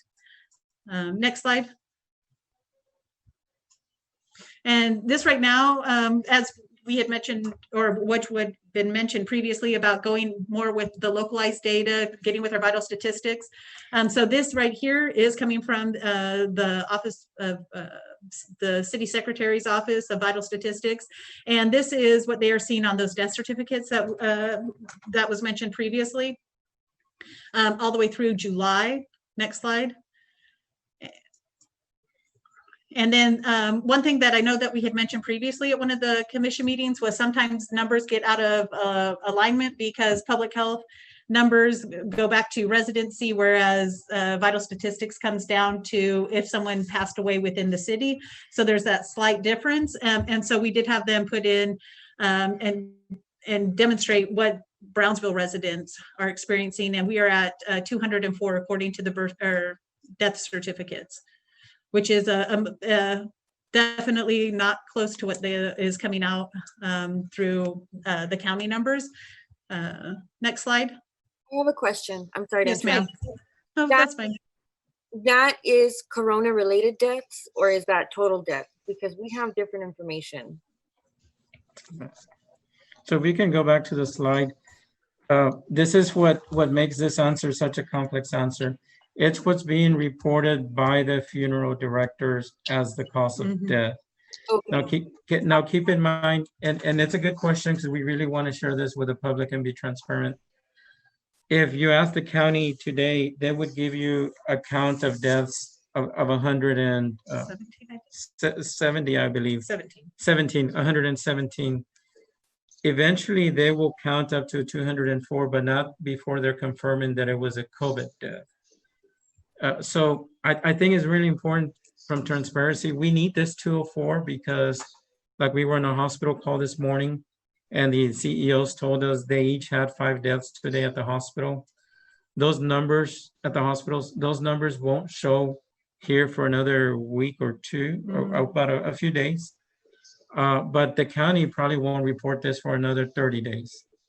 And I think this is the cog in the wheel that we're trying to reassure that we are getting the latest information. And as we're getting a really good understanding, we're putting it online. We're slow to put it online because we want to make sure that we can explain the nature of where we're getting the data. And Commissioner Tetreault, thank you. And for social media, and it's important, this is where we need to share the critical components of where that fountain of data is coming from. This one is from the Office of Vital Statistics. But on our website, right now we're working because we want to show a comparative that we have the data from the county, from our drive-throughs, and then from our vital statistics. So there is a major. I have another comment, and that is that it's pretty well documented that health departments across the state are really, really overwhelmed in terms of reporting, including the state itself. So the concept that the county is running behind is not unique to many other counties in the state of Texas. It's unfortunate, but that's just the way it goes. But the other question I had on the previous maybe 2 slides, where you had the death rate, and I think it was 160 something. I mean, the number of deaths, that one. Do you have last year's comparison of what the deaths were in perhaps June and July? No, I do not, but I'll make a note of it so that way we can start including those comparisons. Yeah, I mean, we can't guarantee that all of them were related to COVID, but we can show that there are more deaths this June and July than there were last year.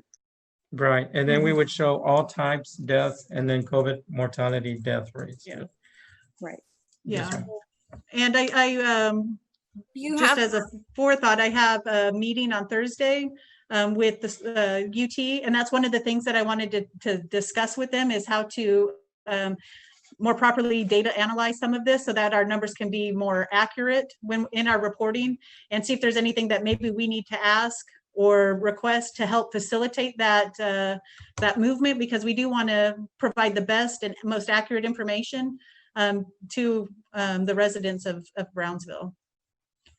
And I'm very grateful for that, because obviously we're not, throwing any type of blame or anything negative at the county for that. No, but as the city, we have the very responsibility to make sure that the public is aware of the current situation, and it is within our power to, mountains if we have to let them know what's going on. And I'm so grateful for that.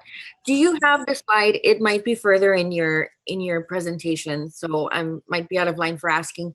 Do you have the information, or can you get it for us? The amount of total deaths this July versus last July, because that number was the most jarring. We don't have that slide now, but I have made a note of it to make sure that in the next commission meetings that we will include that, so that way we can see that visually also being represented. That was the over 400 that I was talking about when last year. Yes, ma'am. Thank you. I appreciate it. Hi, Dr. Rodriguez, I have a question. What does the county do to confirm a COVID death, and why does it take so long? So they actually will go back to the medical records and they will see if this person was, and I don't mean to sound morbid and excuse my medical here, but they will actually look what was the probability of death going to be a diabetes, for example, a stroke or a diabetes due to the chronic disease they already had, or was COVID the primary cause of death? So when you file a death certificate, normally you write the primary reason why this decedent passed away, and sometimes you will find that there's comorbidities. When the county investigates that, from time, it doesn't happen often, but there is a chance that potentially someone may have had COVID, but they may have been sick enough already where they were on track, and this may sound morbid, but to die of a primary reason that was other than COVID. So one of the best examples I heard of what Art just said, Commissioner Cowan, was a person with advanced cancer and hypertension. So it's very hard to unravel. Did they actually primarily die of COVID, or did they primarily die of cancer or hypertension? And so it takes a while for that investigation to happen. Thank you. Yes, and Commissioner Cowan, that's a good question, because normally the county health departments aren't under the gun to get this information so quickly. And because with this thirst from the public wanting to know right away, you have a system that was never set up to try and get that information rather quickly. It was more detailed it was more to be more detailed and hammer out the details versus trying to get out the information rather quickly. So by design, it's meant to be very tedious. Thank you, sir. Next slide. All right, and this is what we were seeing with those numbers from the vital statistics. We broke it down based on the age groups. So we are seeing some additional younger individuals, but as we said, that would be something we would wait to see exactly what was the cause. But we are seeing some of those numbers that are coming through, and the ages are kind of fluctuating a bit more. And Honorable Mayor, Commissioners, we expect this slide to change. And we may even show you a comparative of month to month. Yeah. What were the different age groups? Yeah. Thank you. And next slide. And this one is also broken down by gender. So that way we can kind of see how that is playing out among our men and our women, our males and females.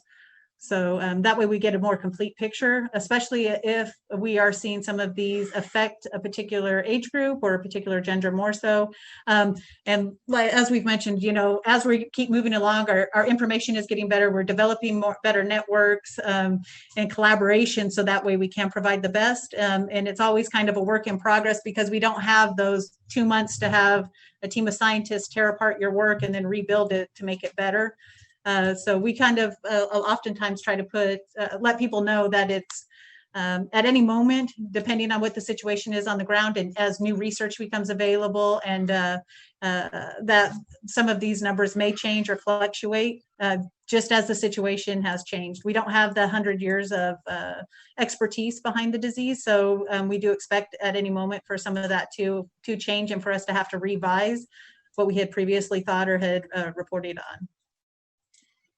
Next slide. So let me pause here. So some major changes that I have to report regarding the drive-throughs. We do have one of our contractors, Valley Med Urgent Care, who has announced his intents to terminate contract. We, however, continue to have 2 providers on hand, and that's a Reliable Urgent Care and Fort Occupational Clinic. We also have 2 additional clinics who have expressed interest. And to answer Commissioner Nice's question, we've been on a timeline for the last 4 months where initially we were trying to do COVID testing at a point where there wasn't even swabs available. We originally started with sputum cups. We then moved over to swabs. That issue has basically been addressed now.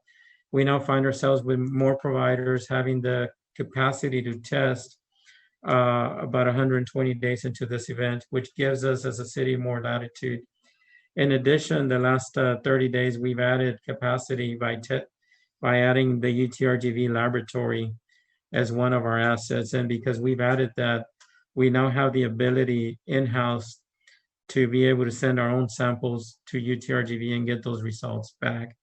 In addition, by having multiple providers, it allows us to allow our citizens to go to the nearest testing location that's most convenient. And also for those who are insured, our testing centers are using different laboratory providers. And because they're using different laboratory providers, what that means is a provider may be an in provider versus an out of network provider. So there are many positives that we have as we're building this network. We're addressing different parts of Brownsville that have accessibility to testing. We're addressing the insurance and uninsured at a 110 rate that includes the reporting of a samples. You will continue to find that 110 rate is still a very good price for the services that are being delivered. And then lastly, we're incorporating this with the new messaging that Mr. City Manager, Mr. Noel mentioned, the CityBot app and the schedules, which will now allow our citizens shortly to schedule their own visit at their own location. And it allows us to also start to build a higher level of bi-directional communications that we just haven't had up to this point. So as we are in the process of replacing Schedulo with the way we're currently doing things, you're going to see an increase of service to the community in addition to having the additional drive-through sites. Any questions? Do we have any involvement with plasma centers or possibly getting our own plasma set up here in Brownsville, or is it something that we're going to have to rely on the Upper Valley for? Honorable Mayor, Commissioners, that's a great question. We actually had a meeting earlier today with the hospitals about how we've had a plasma drive that was brought to our attention by Commissioner Benice. And since then, we've continued to push for two other events over 2 days each. But to your question, do we have anyone locally in Brownsville doing it? We don't. The short answer is we don't. We can't guarantee that if you draw plasma here, it will stay in Brownsville. It will probably go up to Doctor's Hospital. And from there, it will be a proportion based on need being based on the criteria that's established by the medical community, similar to the way that you do a blood donation. So I'm going to add to that. The use of plasma from previous people who have been sick is not out of the clinical trial area. The only reason that we have it here is because this area is part of the clinical trial being run out of the Mayo Clinic. So Dr. XYZ, Hospital XYZ cannot just start a plasma program because the only way that it is approved is within a clinical trial. Being a clinical trial means that its use and how it's used has not been proven. There are clinical trials across the country, and in the end, or whenever their results are finalized, we will know whether its use is improving the results of people and how or when giving it will improve the results of people. So it's not something we can just start up today. It's a very specific mandate to use the plasma under the guidelines of the clinical trial, in this case, governed by the Mayo Clinic. I think that the plasma research group that Art was talking about is the one that was providing the plasma here locally, and they've agreed to keep providing it locally. And they can use it only within the guidelines of the clinical trial being run out of the Mayo Clinic. And so I'm not saying I'm just saying they're not or not. Oh, of course, yes, because it's a clinical trial, and the more that's available, then the more can be studied. But it's not originating and controlled by local folks. Its use is being governed by the clinical trial that comes out of the Mayo Clinic. I think it's important to note that both local hospitals are part of the Mayo Clinic study. So both Valley That's what I'm Baptist trying and to Valley say. Regional. That's what Yeah, I'm trying to say. They have So, registered to be part of this right, study, so they are recipients of the plasma by their virtue of right, participation. right. But outside of that Mayo Clinic clinical trial, they can't start their own because they're Correct. not approved as a clinical trial in and of themselves. Yes, ma'am. Correct. Honorable Mayor, Commissioners, thank you. Thank you. Thank you.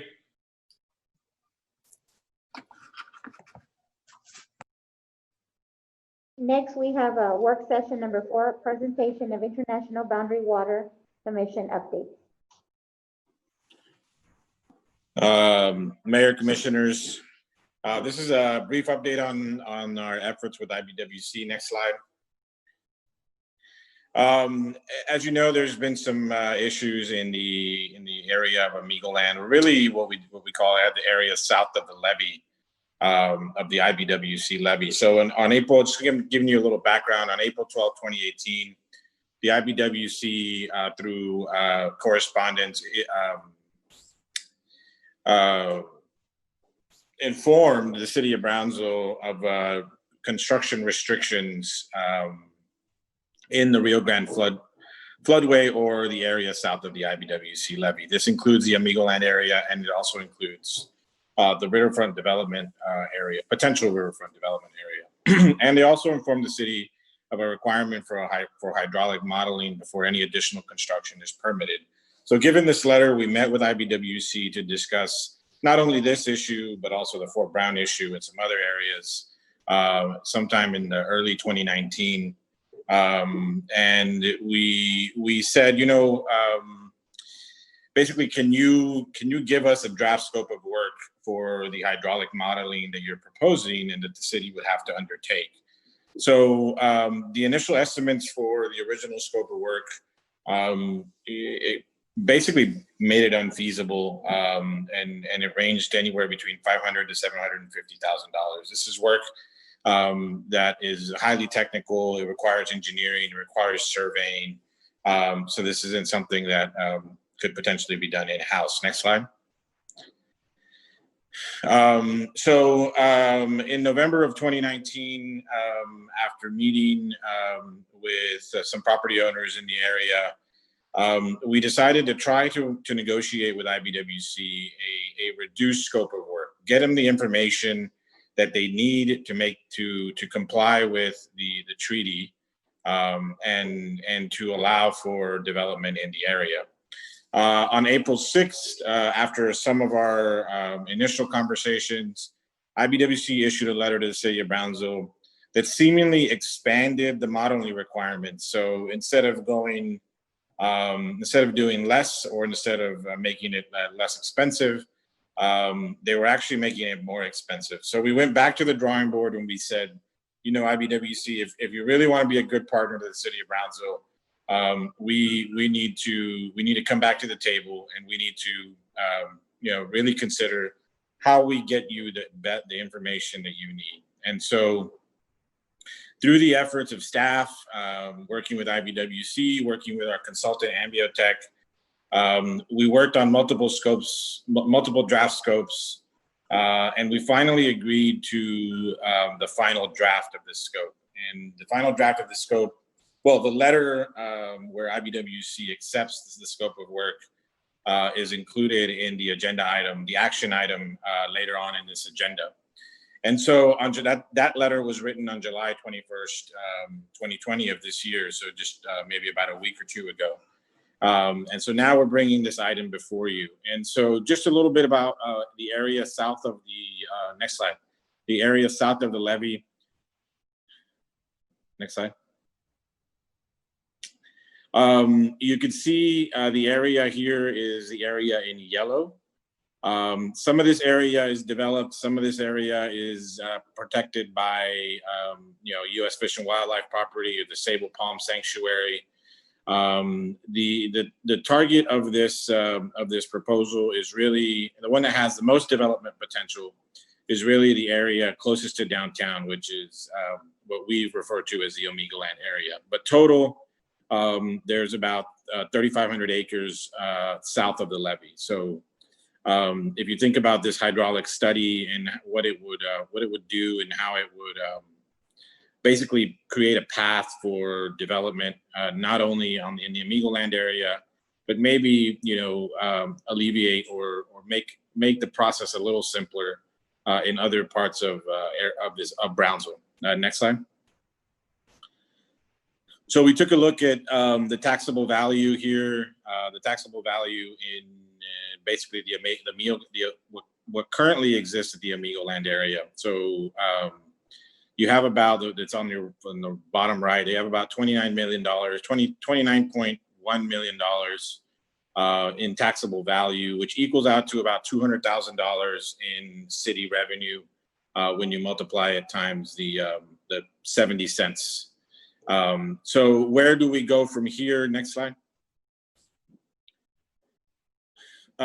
We have a scope of work on the commission agenda for approval. That scope of work is, so we've negotiated it, like I said, from 500, from potentially upwards of 750 to down to $187,000, and IBWC has accepted that. The consultant would complete the hydraulic modeling. Completion of the modeling and the process will look at the current development. So what's platted, what's under permitting that has been delayed, proposed development. What do people in the area want to do?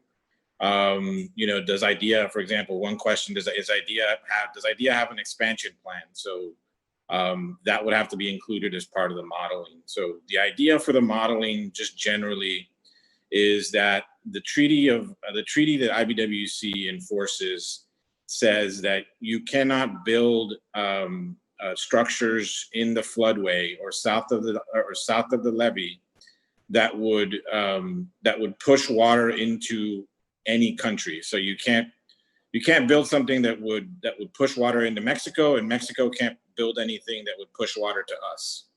And it's funny that we're talking about this topic only because the river has crested today or yesterday, and so there is that IBWC needs to ensure that doesn't happen.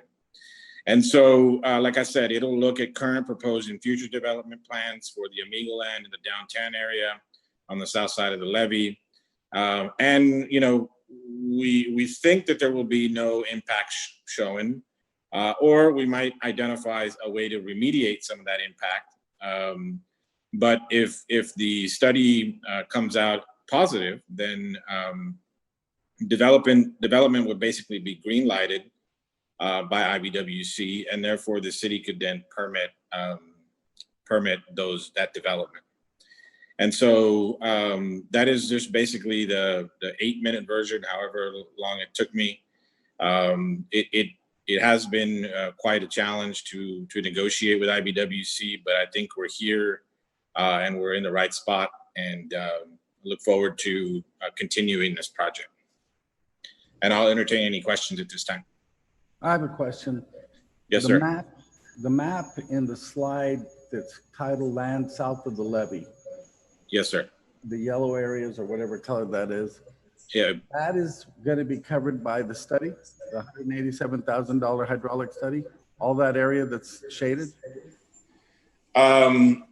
Yes. So it would create a standard for other developments to submit to IBWC. So it won't necessarily, it gets into the weeds, but the letter that is in your packet, there's an interim condition 1, interim condition 2, and interim condition 3. So interim condition 1 is things that are already permitted or are already platted at this time. Interim condition 2 would be part of the modeling because we understand what it is that the development that wants to occur or is currently in the pipeline. And interim condition 3 is a totally different process if we don't include it. So if we don't know what development occurs, let's say somebody 15 years from now says, I want to develop a subdivision that's not in the Amigoland downtown area, or was considered as part of the study, then they would have to go through their own process. Okay, Ramiro, you're Yes, sir. asking us to approve a $187,000 study. Okay. Yes, sir. The map that I referred to, does that study include all of those shaded areas? It is focused on Amigoland and the downtown area. Okay, so that would be the little, the area there, I guess, if you go down to the bottom row, the middle That's one. that's where it says Mexico Boulevard. Okay, well, okay, Mexico Boulevard. Okay, so is that the map that's below that and to the left? So I'm looking at the greater map that shows the entire city. So the 187 is only going to cover that area that used to be known as Amigoland, the Amigoland area. Yeah, from Gateway International Bridge all the way to, so that whole area in Amigoland. Okay, so it doesn't include the Fort Brown Golf Course, right? It does not, sir. Okay. At this time. But it would have to be another study to include that, right? I mean, there's no development proposed in any scenario for Fort Brown. So Well, there was a proposal that we've spoken about over the last 3 years, but that's not included in this, right? This is talking about vertical development. So if we talk about a park or part of inclusion in the national park system, that will not include any type of vertical development. So the proposal we've been working on is a park. So it's basically green space. So this study is more towards if you are proposing vertical development, buildings, homes, okay, structures. All right, and so it's just that one little area there. Yes, okay, sir. Thank you. So I just to further answer your question, Commissioner, if the proposal is green space, then IBWC has no issue. The issue comes when you are proposing to build a vertical structure. That's when it triggers this requirement. I have to interrupt you to tell you something. So SpaceX just launched. I don't know if you can see the rocket launch. That's the first rocket ship to ever leave. Okay, that's not on the agenda. May I speak? That was very. So because my father has an interest in land there in Amigoland, I just want to go on the record that I will not be participating in any discussions or votes related to this area. Thank you, Commissioner. Noted, Commissioner. Thank you. Any other questions for Ramiro? Okay, thanks, Ramiro. Thank you.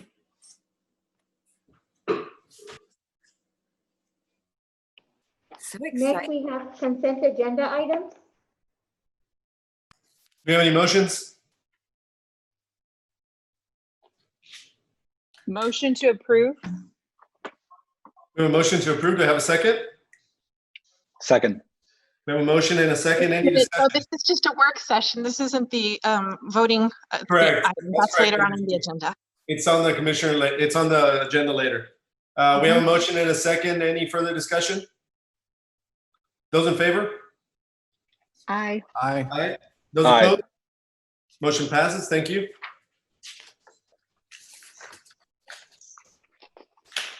Next, we have a public hearing. Public hearing and action on first reading on ordinance number 2020-1669, approving a negotiated resolution between the City of Brownsville and the Texas Gas Service regarding the company's April 30th, 2020 cost of service adjustment, filing declaring existing rates to be unreasonable, adopting new tariffs that reflect rate adjustment consistent with the negotiated settlement, and finding the rates to be set by the attached tariffs to be just and reasonable, providing for the recovery of the city's and Texas Gas Service's reasonable and necessary rate case expenses, adopting a savings clause determining that this ordinance was passed in accordance with the requirements of the Texas Open Meetings Act, declaring an effective date, repealing in prior ordinances inconsistent with the ordinance, and requiring delivery of this ordinance to the company and the city's legal counsel. Good evening, Mayor, Commissioners. Again, I'm Elizabeth Walker in the Office of the City Manager. And if the subject matter feels like deja vu, it should feel familiar precisely because this is a rate filing that comes annually to the city. And it comes annually because the Texas legislature actually allows any gas utility to file for a rate adjustment based on any capital investment over the course of the preceding year. And typically, thank you, typically how it is that we respond is to form a coalition of valley cities, those within the impacted service area by Texas Gas Service. And together, engendered together, we engage the services of a consultant to serve as our lead negotiator. And then we return to the commission that negotiated settlement. And if you could please, next slide. This year, our consultant, Lloyd Gosling, has evaluated the rate filing and returns to the city a notification that it does find that the rate adjustments to be reasonable, as evidenced by their capital investments over the course of the preceding year. It does find that they did negotiate a modest refund to some of its customers. And if you could please advance the next slide. And that refund will be made as a one-time billed credit as follows: residential $17 and change, commercial $158, public authority $162, and industrial customers $1,388 to be applied on one monthly bill. This is the process by which it is that typically year on year we engage the consultant. Remember that the consultant services are a reimbursable matter, so they are borne as part of the negotiations. To consummate this settlement, we present to you an ordinance. And so the consultant recommends approval of the ordinance. This will serve as first reading. Any questions?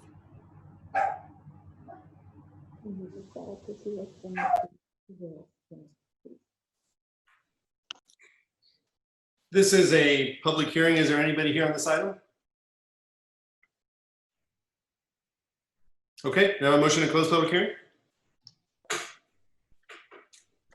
Motion to close. We have a motion to close. Do I have a second? Second. Motion to close in a second. Any discussion?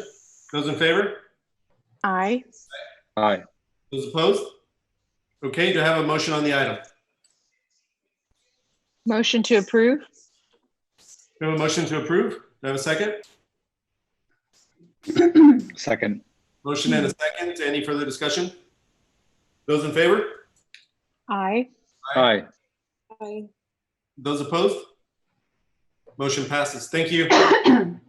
Thank you very much. I expect I'll be back next year with a similar item. Thank you.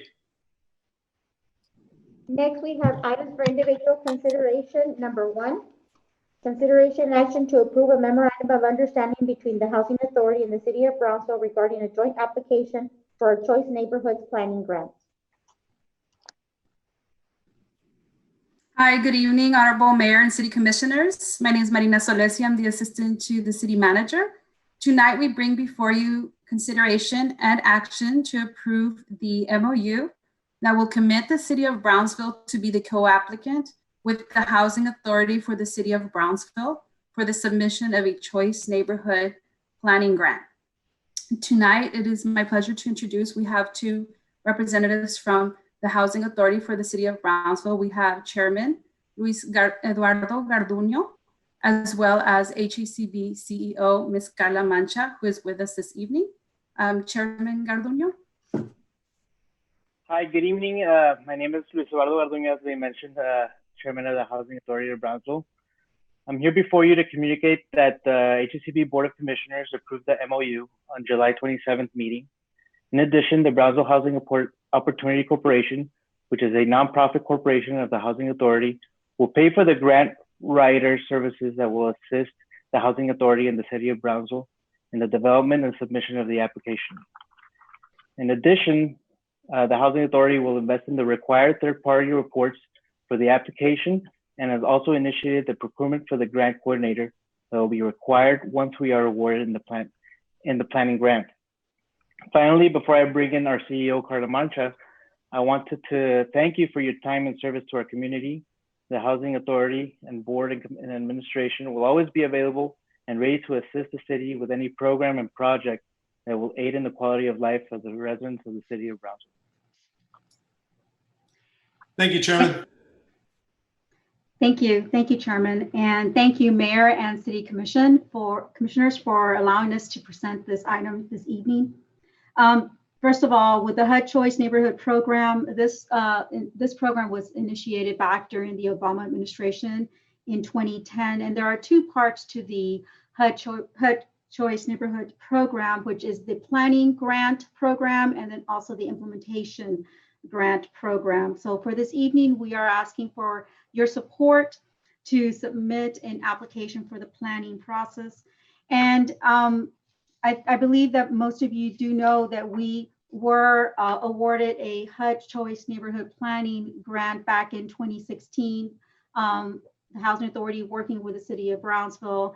And at that time, we focused on the Buena Vida public housing development and the surrounding neighborhood of the Buena Vida. And we were awarded $500,000. And we did go after an implementation grant, which we did not receive, but it's important to note that we continue to work on implementation of that transformation plan.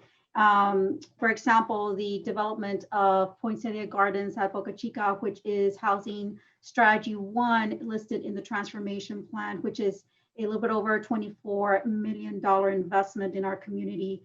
And also because we are a choice neighborhood recipient of a planning grant and we pertain to the network, we also maximize that designation and we're able to leverage on other grants, and our partners and community partners are also able to leverage on that designation. So I'd like for Marina now to provide some brief information regarding the grant application process and the focus of the application. Thank you. Yes, Grisela, may you please scroll down to the 3rd page? And so just a summary of the grant application. The due date is September 14. And so we'll, for your consideration, if approved, we'll be working towards that date. The announcement of the selection of the grantees will be in January. There is a maximum award of $450,000 per grantee. And HUD anticipates to award a total of 10 communities nationwide. And as Ms. Carla Mancha mentioned, the City of Brownsville, the Housing Authority were successful with the planning process for the Buena Vida. So we hope it'll be a repeat success. As far as the focus of the grant, it is the international southmost neighborhood boundary. This area has its historical, it wouldn't change anything. It's actually to promote engagement within the area and activate different actions there and to promote the assets that are there as far as the businesses, the culture, the history. The process will identify the partners, will engage the community, including the different landmarks that are there, the different schools, the businesses, the services. The part of the grant requirement is to have a target housing site for redevelopment. And in this case, it's the Victoria Gardens with the Brownsville Housing Authority. So that is the information, and thank you. And before you, it's for your consideration and action.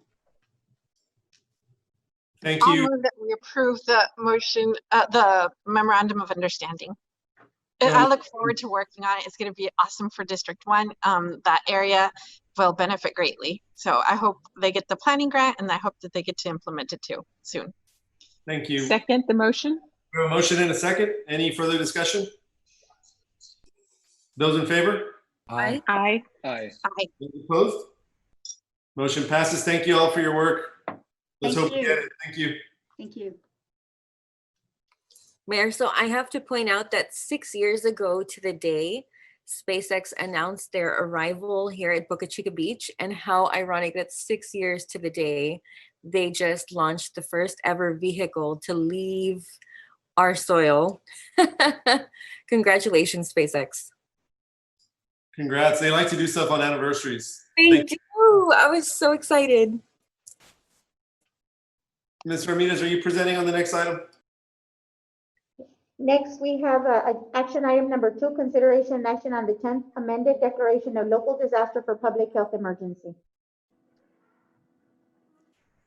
Yes, Mayor, I'll be presenting the 10th local amendments, and we have only a few changes from the 9th amended measures, but the greatest being that the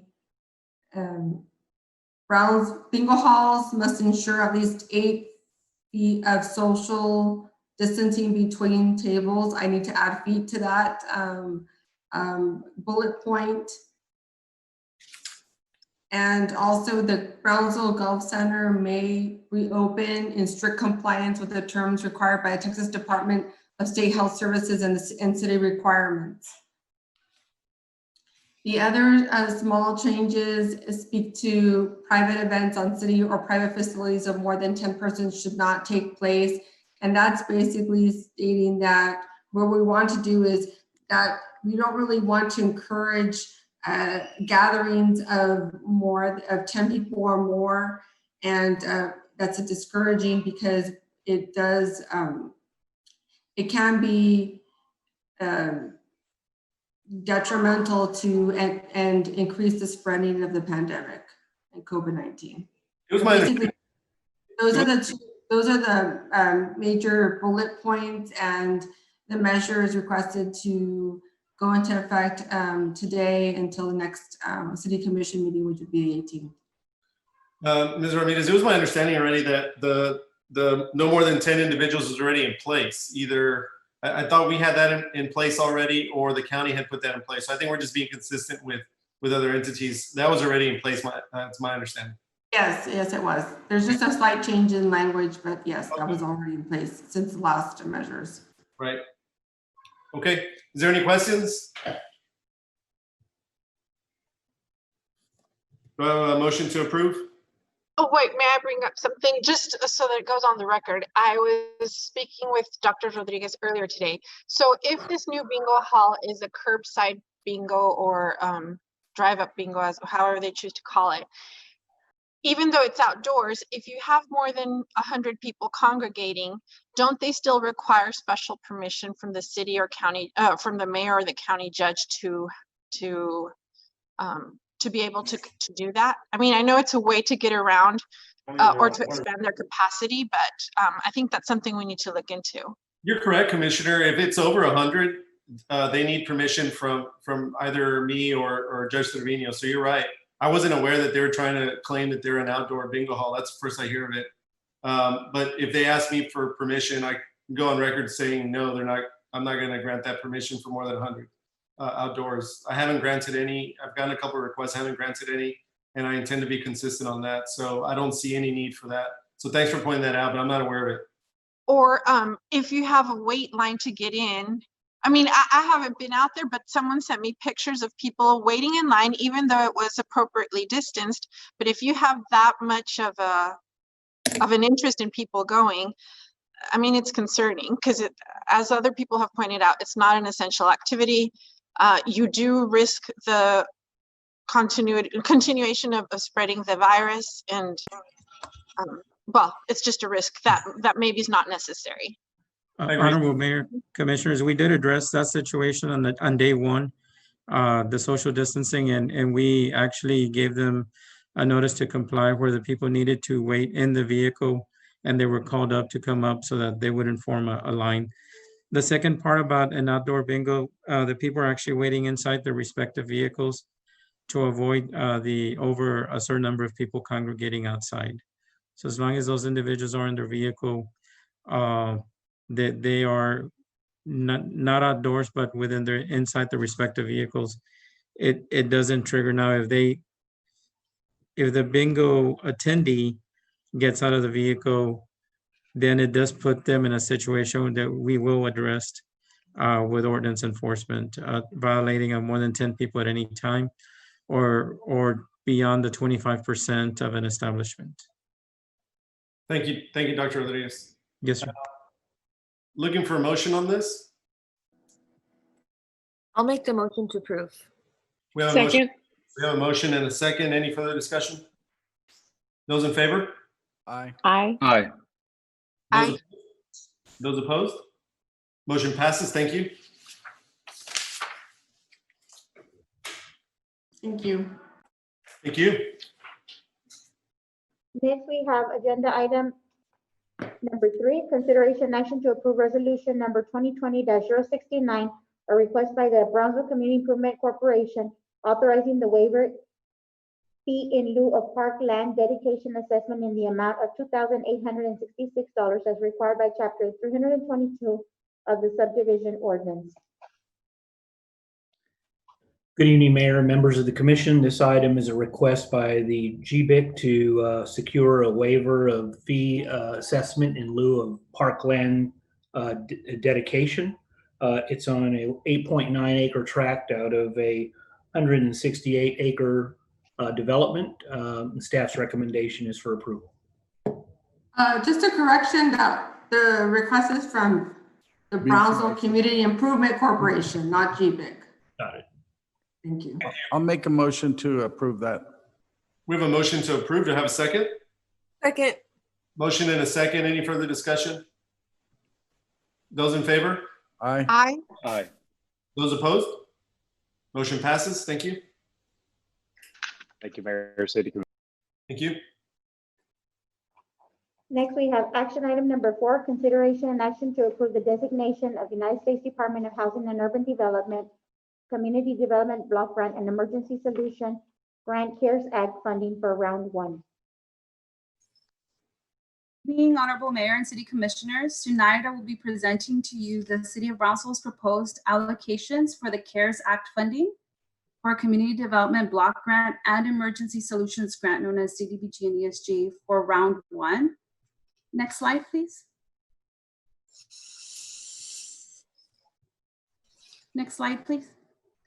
The items presented to you is additional funding that the city will be receiving due to the Coronavirus Aid, Relief, and Economic Security Act, known as CARES. The CARES Act HUD funds are to be used to prevent, prepare for, and respond to the coronavirus pandemic. In addition, each program has objectives that must be met and are listed on the slide. Next slide, please. This slide shows the continued COVID-19 funding cycles. This particular cycle is CARES Act Round 1. We received the notification that the city will receive the allocations for CDBG CV of over 1.59 million, for ESG CV of over 819,000. And then you'll note there on the bottom, the CARES Act Round 2 is specifically for ESG Round 2 of the over 1.9 million. We still are pending guidance on that piece, and so that'll be taken at a later time. Next slide, please.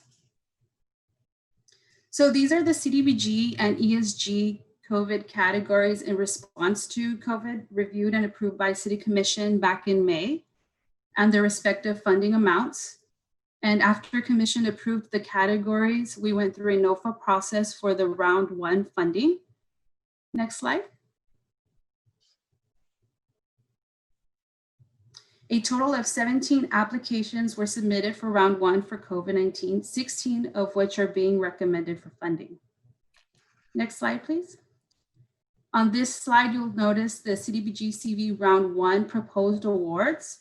There's a percentage reserved for administration. You'll also see that there's proposal for rental assistance to be awarded to CDCB. This is for one-time or short-term emergency payments for individuals or families, generally for the purpose to prevent homelessness. CDCB is proposing to assist low, moderate individuals with rental assistance in the form of rental subsidies, utility assistance, and or security deposits from between 1 to 3 months. and that's for the amount of $500,000. The next proposal is to the Brownsville Community Improvement Corporation, BCIC, for the Small Business Assistance Program. This is in partnership with the city, with Planning and Redevelopment Department, and it intends to provide small businesses up to $10,000 in assistance through a 0% interest forgivable loan. So it acts more of a grant. If the conditions are met, the businesses will not be required to pay it back.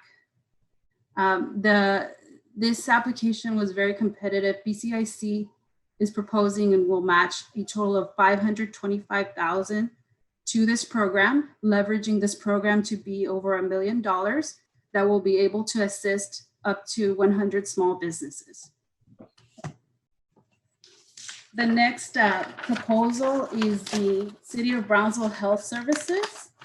This is to work with our public health department and collaborate with partners for testing, including the homeless downtown and the most vulnerable populations who cannot transport themselves and so forth. I know Commissioner Neese was asking earlier about testing kits.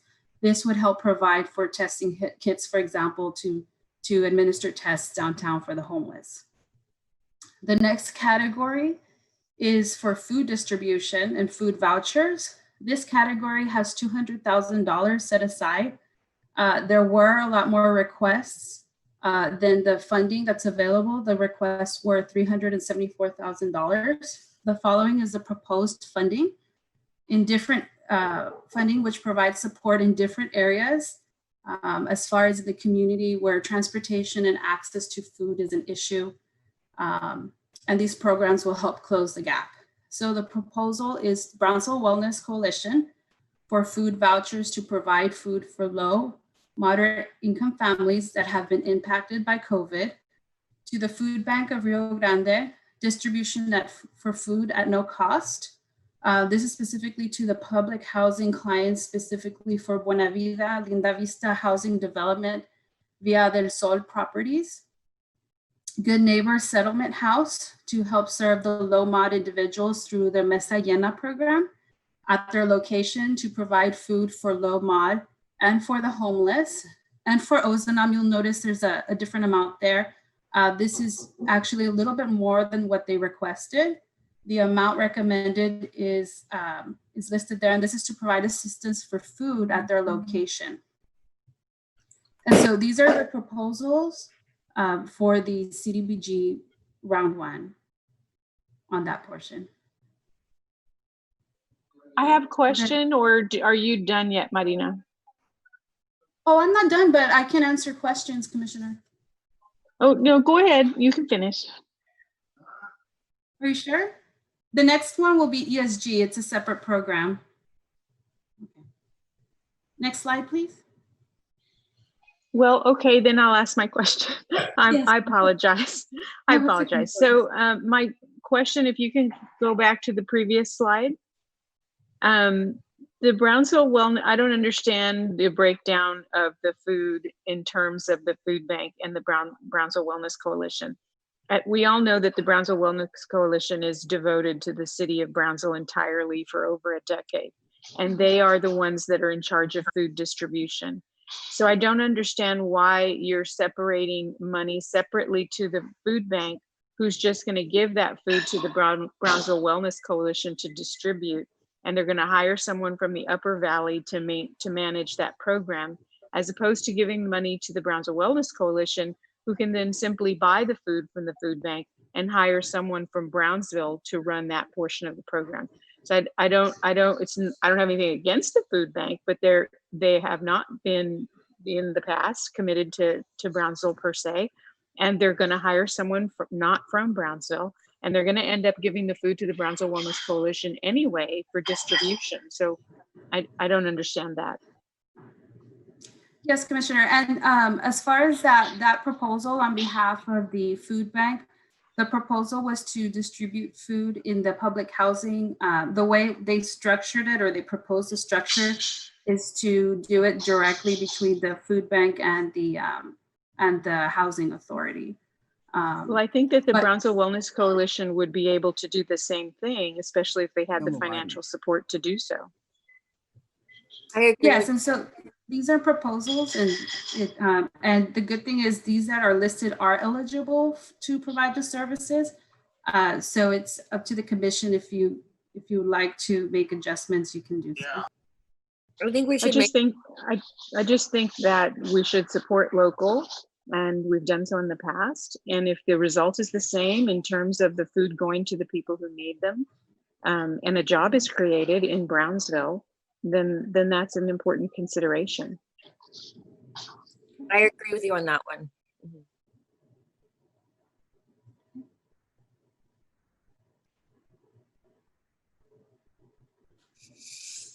They gave us 70. So along those lines, Marina, if we can go back to the previous page where it said the Good Neighbor Settlement Home, the food distribution, is that for the pantry that is run out of the Good Neighbor Settlement House, or is that something separate?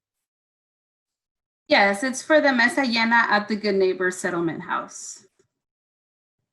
That is a pantry, Commissioner.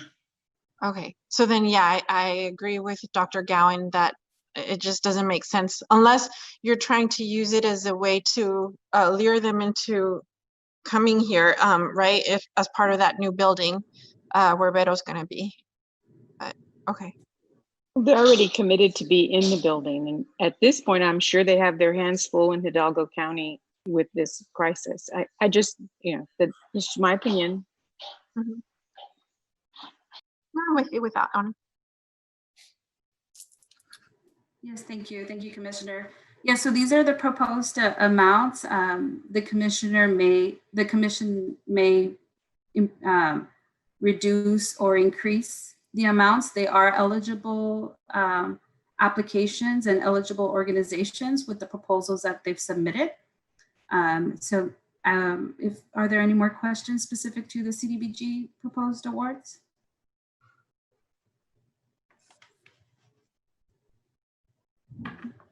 Okay, the next section is the ESG section. And for ESG, there's percentage as well reserved for admin. This is additional funding that the city hasn't received before because this is particular to COVID. It is about 3.5 times more than the regular allocation. And it's funding that's being proposed for as you see listed here. Most of the funding being proposed is very close to what the agency requested themselves, or a little bit more than what they requested, because this is a larger amount of funding that we're receiving. As you'll notice, several organizations are being proposed to receive HMIS. That's the mechanism used to track chronic homelessness and help identify needs and resources. And that would be Good Neighbor Settlement Home, Ozanam Center, and Catholic Charities. There's also a proposal for street outreach to Good Neighbor Settlement Home. And this is to meet the immediate needs of the homeless, the unsheltered homeless that are on the streets, connecting them to emergency shelter, housing, and or critical health services. Rapid rehousing, we have several proposals there, several components with Good Neighbor Settlement Home, Catholic Charities, and Ozanam, designed to move homeless people quickly to permanent housing through housing relocation and stabilization services and short and or medium-term rental assistance. So that would provide a great benefit for our community. And then we also have the component of emergency shelter and the proposals to fund Ozanam Center and Friendship of Women for emergency shelter. And this is for the operations of shelters in response to COVID and providing essential services. So those are the proposed awards for those different categories and those agencies. Are there any questions for the ESG funding? If there aren't, I'll make a motion to approve those amounts. Okay. And are we supposed to make those motions when it's all over, when we finish the whole presentation, or are we supposed to take them separately? It could be together, Commissioner. I just have one more, I believe one more slide. Sorry about that. Okay. Oh, no, no worries. I just wanted to confirm if there were any specific questions for the ESG section. But that's the bulk of it. I do have a couple more slides. Next, please.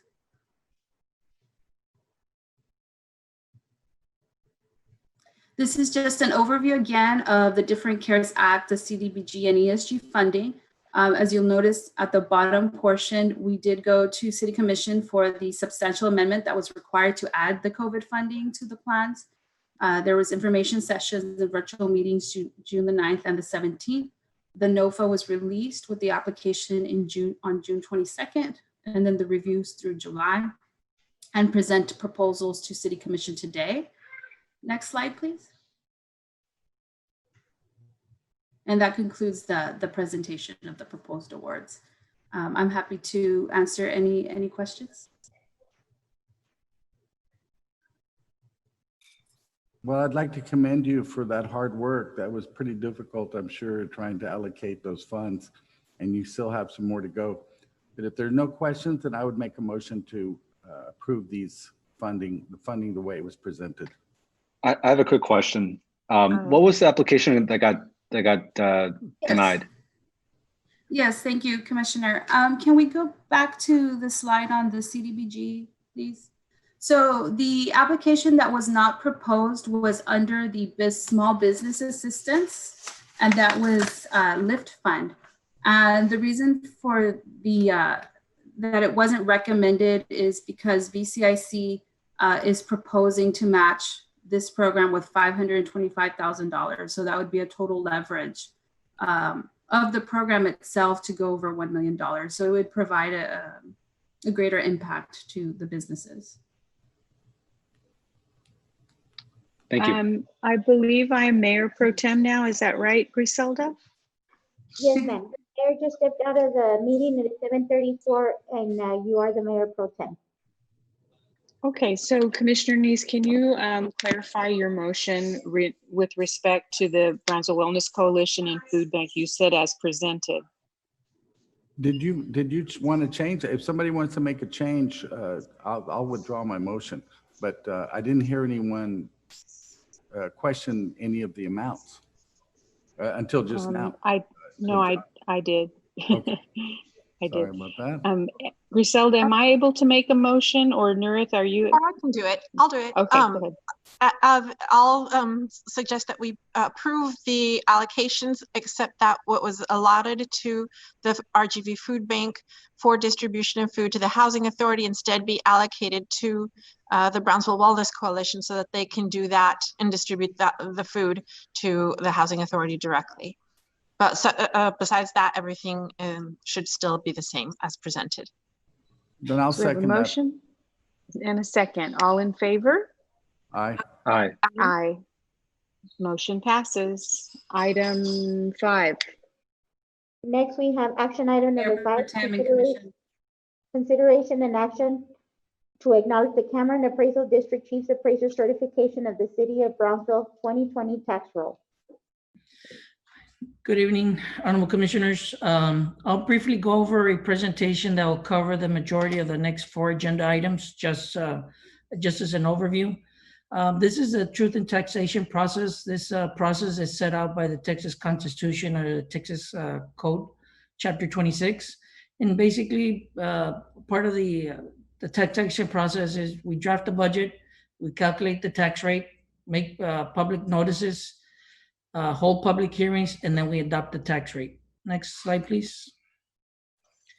Drafting the budget. Was part of drafting the budget, we need to calculate what's the maintenance and operation, which is the general fund, and then calculate the debt service, which is the debt service or interest fund.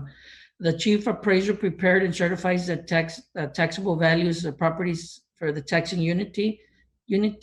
The certified values were received on July 23rd. Next slide. Calculating the tax rates, as I mentioned before, we calculate the no new revenue tax, and we also collect the revenue approval tax rate. Next slide. We publish notices. Published notices would be in the newspaper, and we have a website, which we do. We also have to post that on our website. Hold public hearings if the taxing unit must hold public hearings if the proposed ad valorem tax rate exceeds the lower of the no new revenue or the voter approved tax rate. This is why we're going to be approving that rate that's above the no new revenue. So that's why we need to make the public hearing. Next slide, please. Once the annual rate must be adopted by an ordinance at the conclusion of the approval. Since we're going to propose a rate that's above the 67 cents as calculated, that's why the public has to be made. Next slide, please. Again, one of the agenda items is going to ask that we authorize by vote that the public hearing be made on August 18th to discuss a possible tax rate increase that exceeds a no new revenue tax rate. On this particular agenda item, what we're doing as part of your backup is the tax assess. We're just certifying that that we received the certification of appraised rolls by the assessor, and that was received on July 23rd. The backup on that information is there. Just a point of fact, the net taxable appraisal values last year was about $7.1 billion. This year it increased about 400,000, which is about $7.5 million in valuation. And this is just an action item for acknowledgement.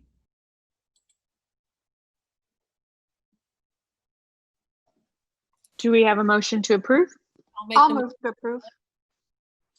I And think a it's second? an acknowledgement, Commissioner, interruption. Oh, I'm It's just sorry, an to acknowledgement. acknowledge. And a Oh, sorry, second? motion to acknowledge. This is just to acknowledge that report, right? We're not Yeah. voting on the tax rate. No, right now we're not voting on tax rate, just to acknowledge the report. I'll second. All in favor? Aye. Aye. Aye. Motion is acknowledged. Item 6.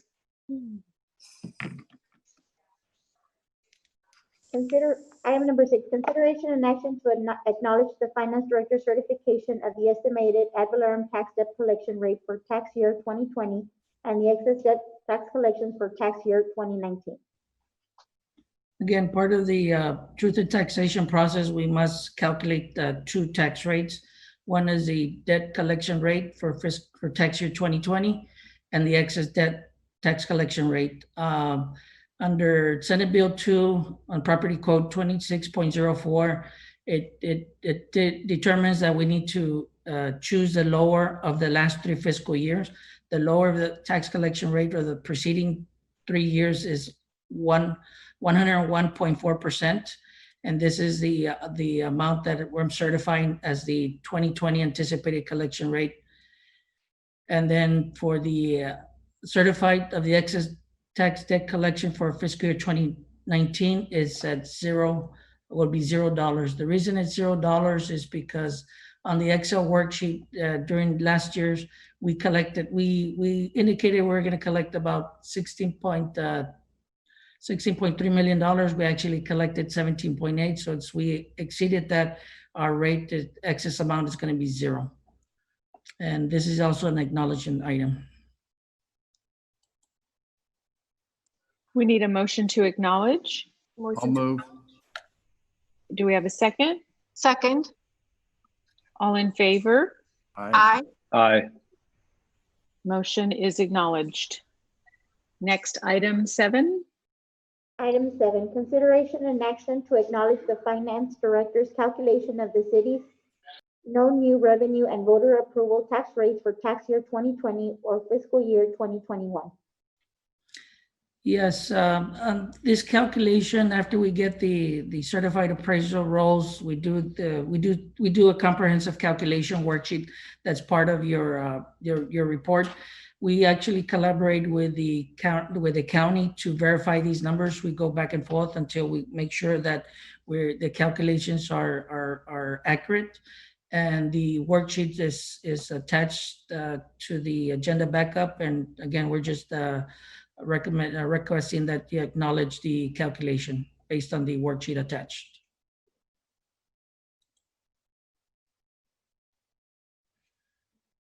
May I ask a question though, Lupe? This goes back to, I think, when you were doing the budget presentation, there was the graph where it's like an orange graph. That there was only a $5 difference if you go to, sorry, let me see if I can find it. To $5 to, where is it? Oh, here it is. To the voter approval tax rate, right? Or is that what this relates to? No, this relates to the computation of the no new revenue tax rate. If you go back to the presentation. So the one, it's the orange one that says analysis of property tax at the top, and then there's like 3. No, isn't that let me see if I could look for real quick. It may be page 104. Or sorry, because I'm looking at the PowerPoint presentation that they sent us this afternoon. Actually, it pertains to this, the calculation, it pertains to the no new revenue calculation at 0.6720097, and also the voter approved rate of 0.705719. The calculation, the calculation that's listed on there is basically a detail of all the activity that came up with these 2 rates. That's what these items are. So in the PowerPoint presentation that you sent us, the next slide after that is one that's orange. Oh, okay, no, never mind. Okay, then never mind, because this is just motion to acknowledge, so I'll move to acknowledge. To acknowledge during the agenda item during the public meeting, we'll cover those items. Okay, sure. I know what slide you're talking about, Commissioner Glonsky. It was in that first presentation. Yeah. Okay, so do we have a motion to acknowledge? I'll move to acknowledge. Do we have a second? Second. All in favor? Aye. Aye. Aye. Motion is acknowledged. Item 8. Action item number 8, consideration and action to discuss a possible ad valorem tax rate increase and to authorize a public hearing on August the 18th, 2020 to discuss the proposed ad valorem tax rate that will exceed the no new revenue tax rate. Again, one of the final items, if we're going to be proposing a rate that's above the no new revenue tax rate, we must have a public hearing. With this action, we're proposing that hearing be made on August 18th. And this is just to discuss the possible tax rate increase that exceeds the no new revenue tax rate. You're not approving anything right now. All you're doing is setting the public notice for the meeting.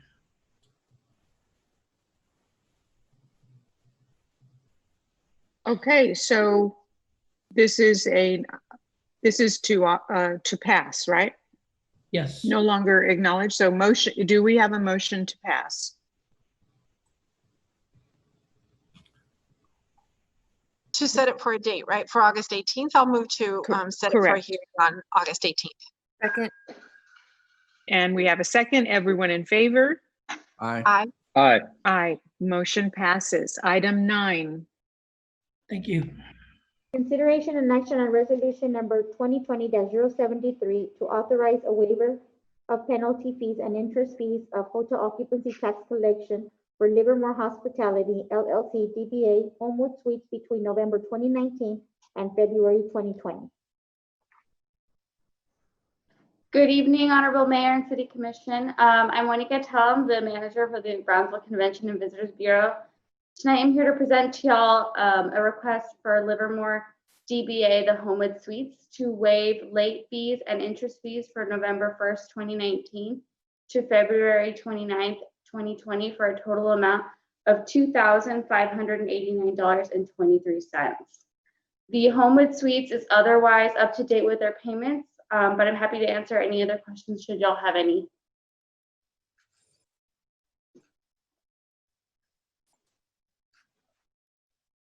Can you explain, Monica, what if this is for November to February, why were they behind, or what is the process? Because that was pre-COVID, if I'm not mistaken. Yes, ma'am. So we collect the hotel occupancy tax through a company called Avenue Analytics. And so they process the payments and send out late waivers to all our hotels. They were behind. They have paid March, April, and May. They have cited that it was due to COVID. And so we are here to present to you the request. It may be Commissioner Gowan, it may be a cumulative effect of having to pay current hotel occupancy. And sometimes what we see with companies is that, okay, they were doing okay, and then they get the bill and it's like this, and then they're feeling some effects from COVID, maybe internationally, national level, where maybe it didn't hit us sooner, but then they believe it's an accumulative effect of COVID. This is the only request we've received. We haven't received any other requests from hoteliers, but we wanted to bring this request to you for consideration. But I believe that they're stating that the reduced occupancy and the cumulative effect of COVID has penalized them, and so that they are asking only for the penalty and interest fees to be waived. So they will be paying the tax, but not the penalty and interest. Yes, Commissioner. That is correct. And the young lady was mentioning that we're using some collection group, and then you jumped to that they didn't pay. Was it because the collection group didn't properly notice them, or why were you bringing them up? No, it's just the process. And so they did request for payment. It's just how we received the waiver request. Through that company. Yeah. Mm-hmm. But they're claiming all the way back to November that they were suffering these shortfalls because of COVID, or after that? Yes, Commissioner. They're stating that they just need assistance to waive those fees, but that were working hard to pay all the other taxes and just needed assistance with the $2,589.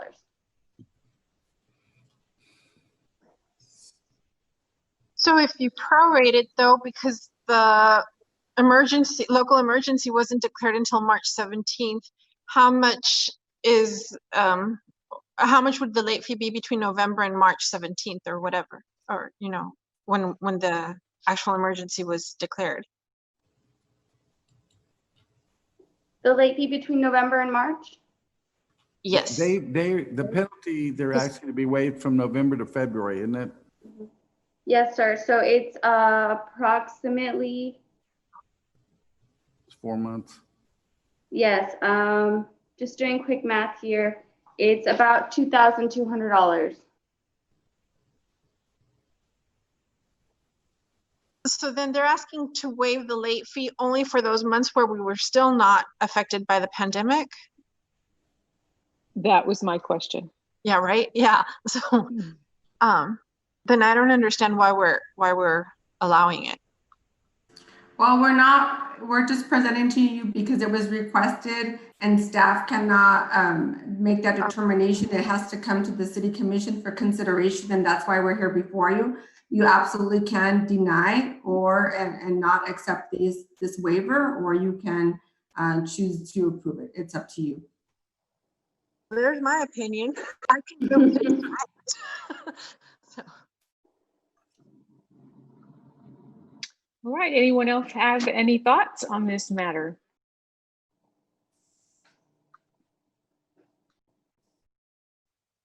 I would say that administration might want to try to work out some kind of easy payout on that, and my only concern is not that we don't want to help them, but this is going to set a precedent.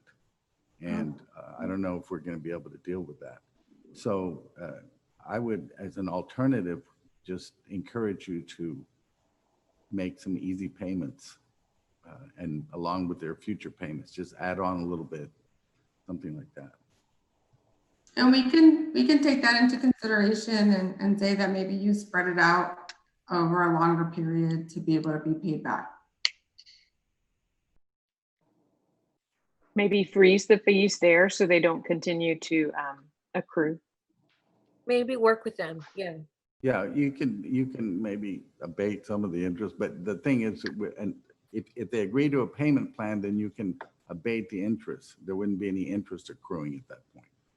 And then make it easy. They just add a little bit to what their monthly payments should have been, or quarterly payments, however they're paying it.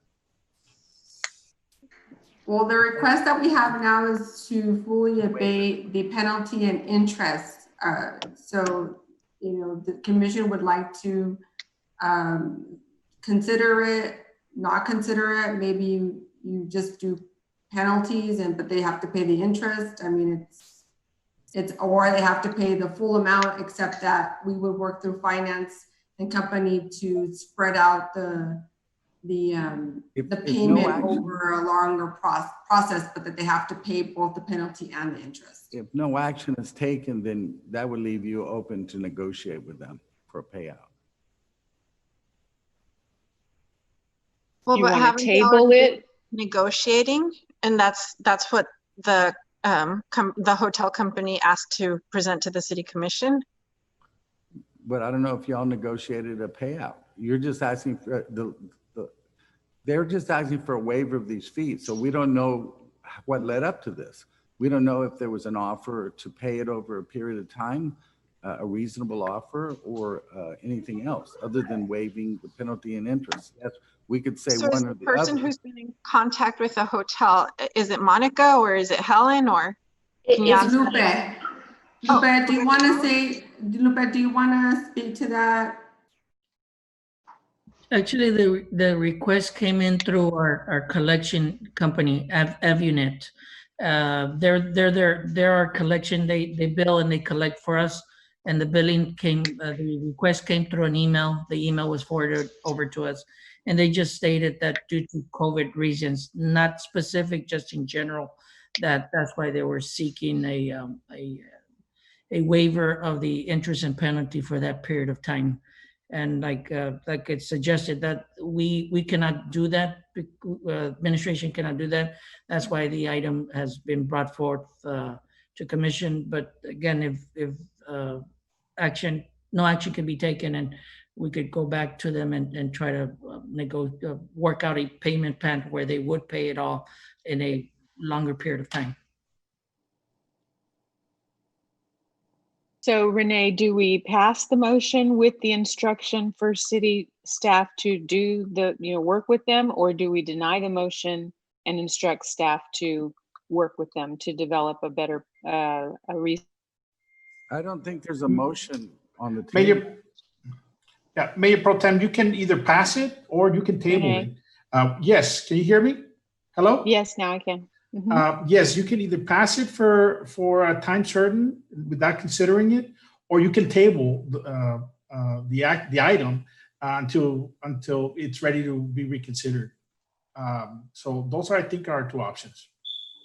Either one So works. I'll move that we instruct staff to contact this Livermore Hospitality Company and try to work out a payment plan without waiving neither the penalty fees nor the interest fees. All right, we have a motion on the floor. Is there a second? Second. All in favor? Aye. Aye. Aye. Any opposed? Motion passes, or yes, it's what she said. Yeah, motion passes with the floor amendment, just to be clear. There you go. Okay, item 10. Thank you.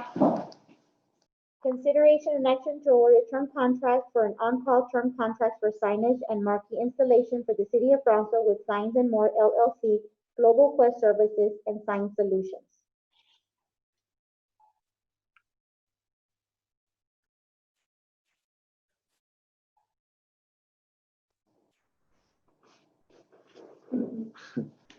Good evening, Honorable Mayor and Commission. This RFP is based, we were able to select 3 local vendors to help us facilitate the procurement of signage for all of our facilities, exterior signage, and all the capabilities that we have to get our COVID messaging and city messaging out on our facilities, vehicles, and other units. The procurement process was solid. And is there any questions? I have a question. Yes, sir. Are you going out to replace all the signs through these companies, or are you just going to replace signs that need replacing? The initial intent here is to get all the signs that we needed under the CARES Act. We want to procure the signage that needed for our facilities for COVID-19 messaging. Okay, so the signs are not our general signs, like sign that says City Plaza or Event Center or something like that. These are COVID specific signs? Well, we could potentially do that, sir, but the initial intent for this RFP is to procure our COVID-19 messaging first, and then we could decide that later if we have funding for that. Okay, so there's nothing in the intent of passing this to replace all the signs in the city with these two companies? No, sir. Non-COVID signs included? No, there's no intent to replace all signs. Okay. So if Any other questions? If there's not, I'll make a motion to approve this, but for COVID-related signs. Yes, sir. The intent of this RFP is specifically so we can facilitate the process with 3 local vendors to procure COVID-19 messaging at our facilities. So it doesn't say that on the item specifically, but that would be my motion, if anybody wants a second. A second. And I have one more question, Felipe. We have a motion and a second. And they do not determine the content of the signs, we do. Am I right? That's correct, ma'am. Okay, so we have a motion and a second. All in favor? Aye. Aye. Any opposed? Motion passes. Item 11.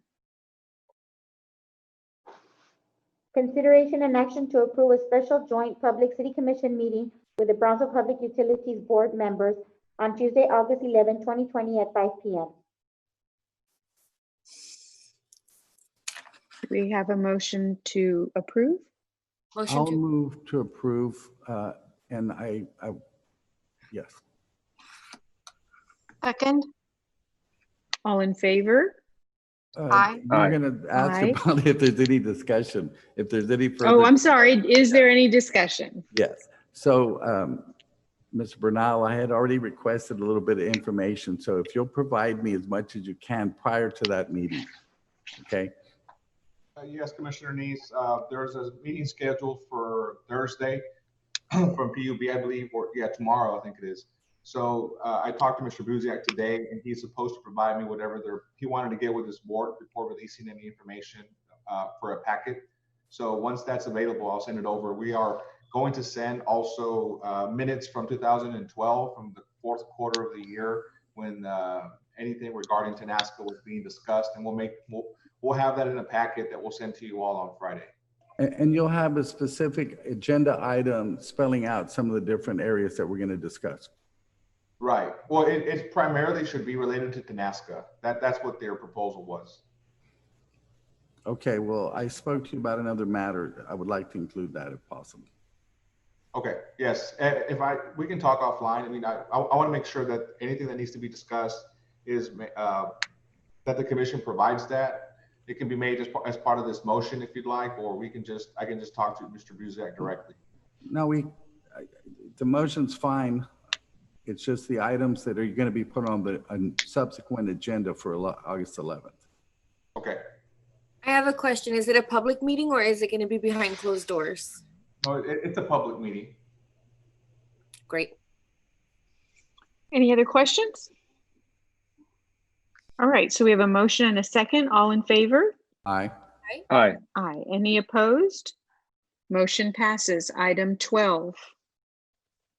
Consideration and action to award a contract to Ambiotech Engineering for HEC-RAS modeling of the Rio Grande River and Amigoland area in the amount of $187,000. Mayor Pro Tem, City Commissioners, this is the action item to the work session item that we did earlier.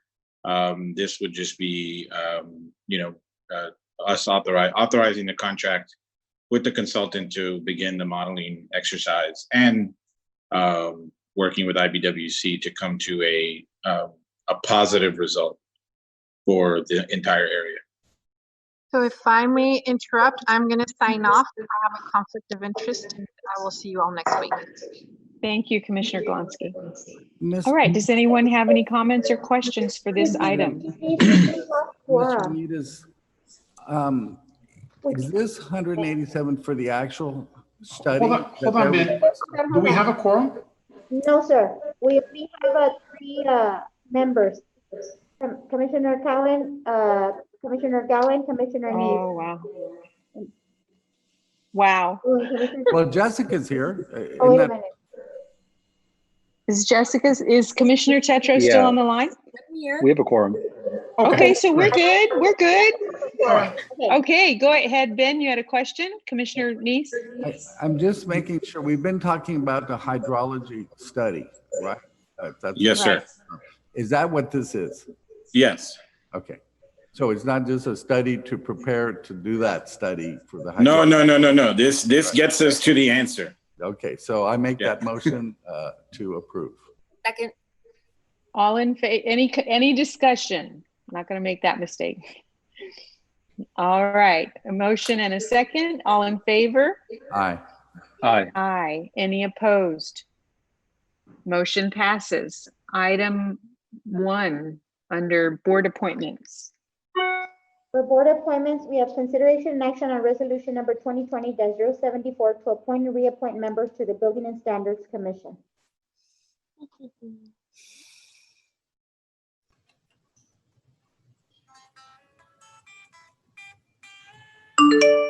Sorry, I was talking and I'm on mute. Good evening, Honorable Mayor, Pro Tem, and Commissioners. My name is Mirna Leal, and I'm a planner with the Planning and Redevelopment Department. I'm bringing to you today the appointment of one vacancy for a regular member to the Building and Standards Commission. This was originally brought to you back in June, but it was tabled, and we still have one vacancy for a regular full-time member. So we do have 5 applicants, and they are listed on the board template. I can't see. Oh, Can you move the slide up a little bit? Yeah. So there are 4 applicants. Did I read that correctly? There should be 5. Oh, 5. Let's see. Then I didn't see the 5th one. It was tabled last month, or sorry, in June, because we were hoping to find somebody from District 1, but we haven't had any applicants. I'll make a motion to appoint Jose Trevino. Do we have a second? Okay, so first and a second, all in favor? Right? Aye. Any opposed? Motion passes. Thank you. That is it. We need a motion to adjourn. Motion to adjourn. Second. All in favor? Aye. Goodbye. Be safe, everyone. Good evening. Bye-bye. It is 8:06, end of meeting.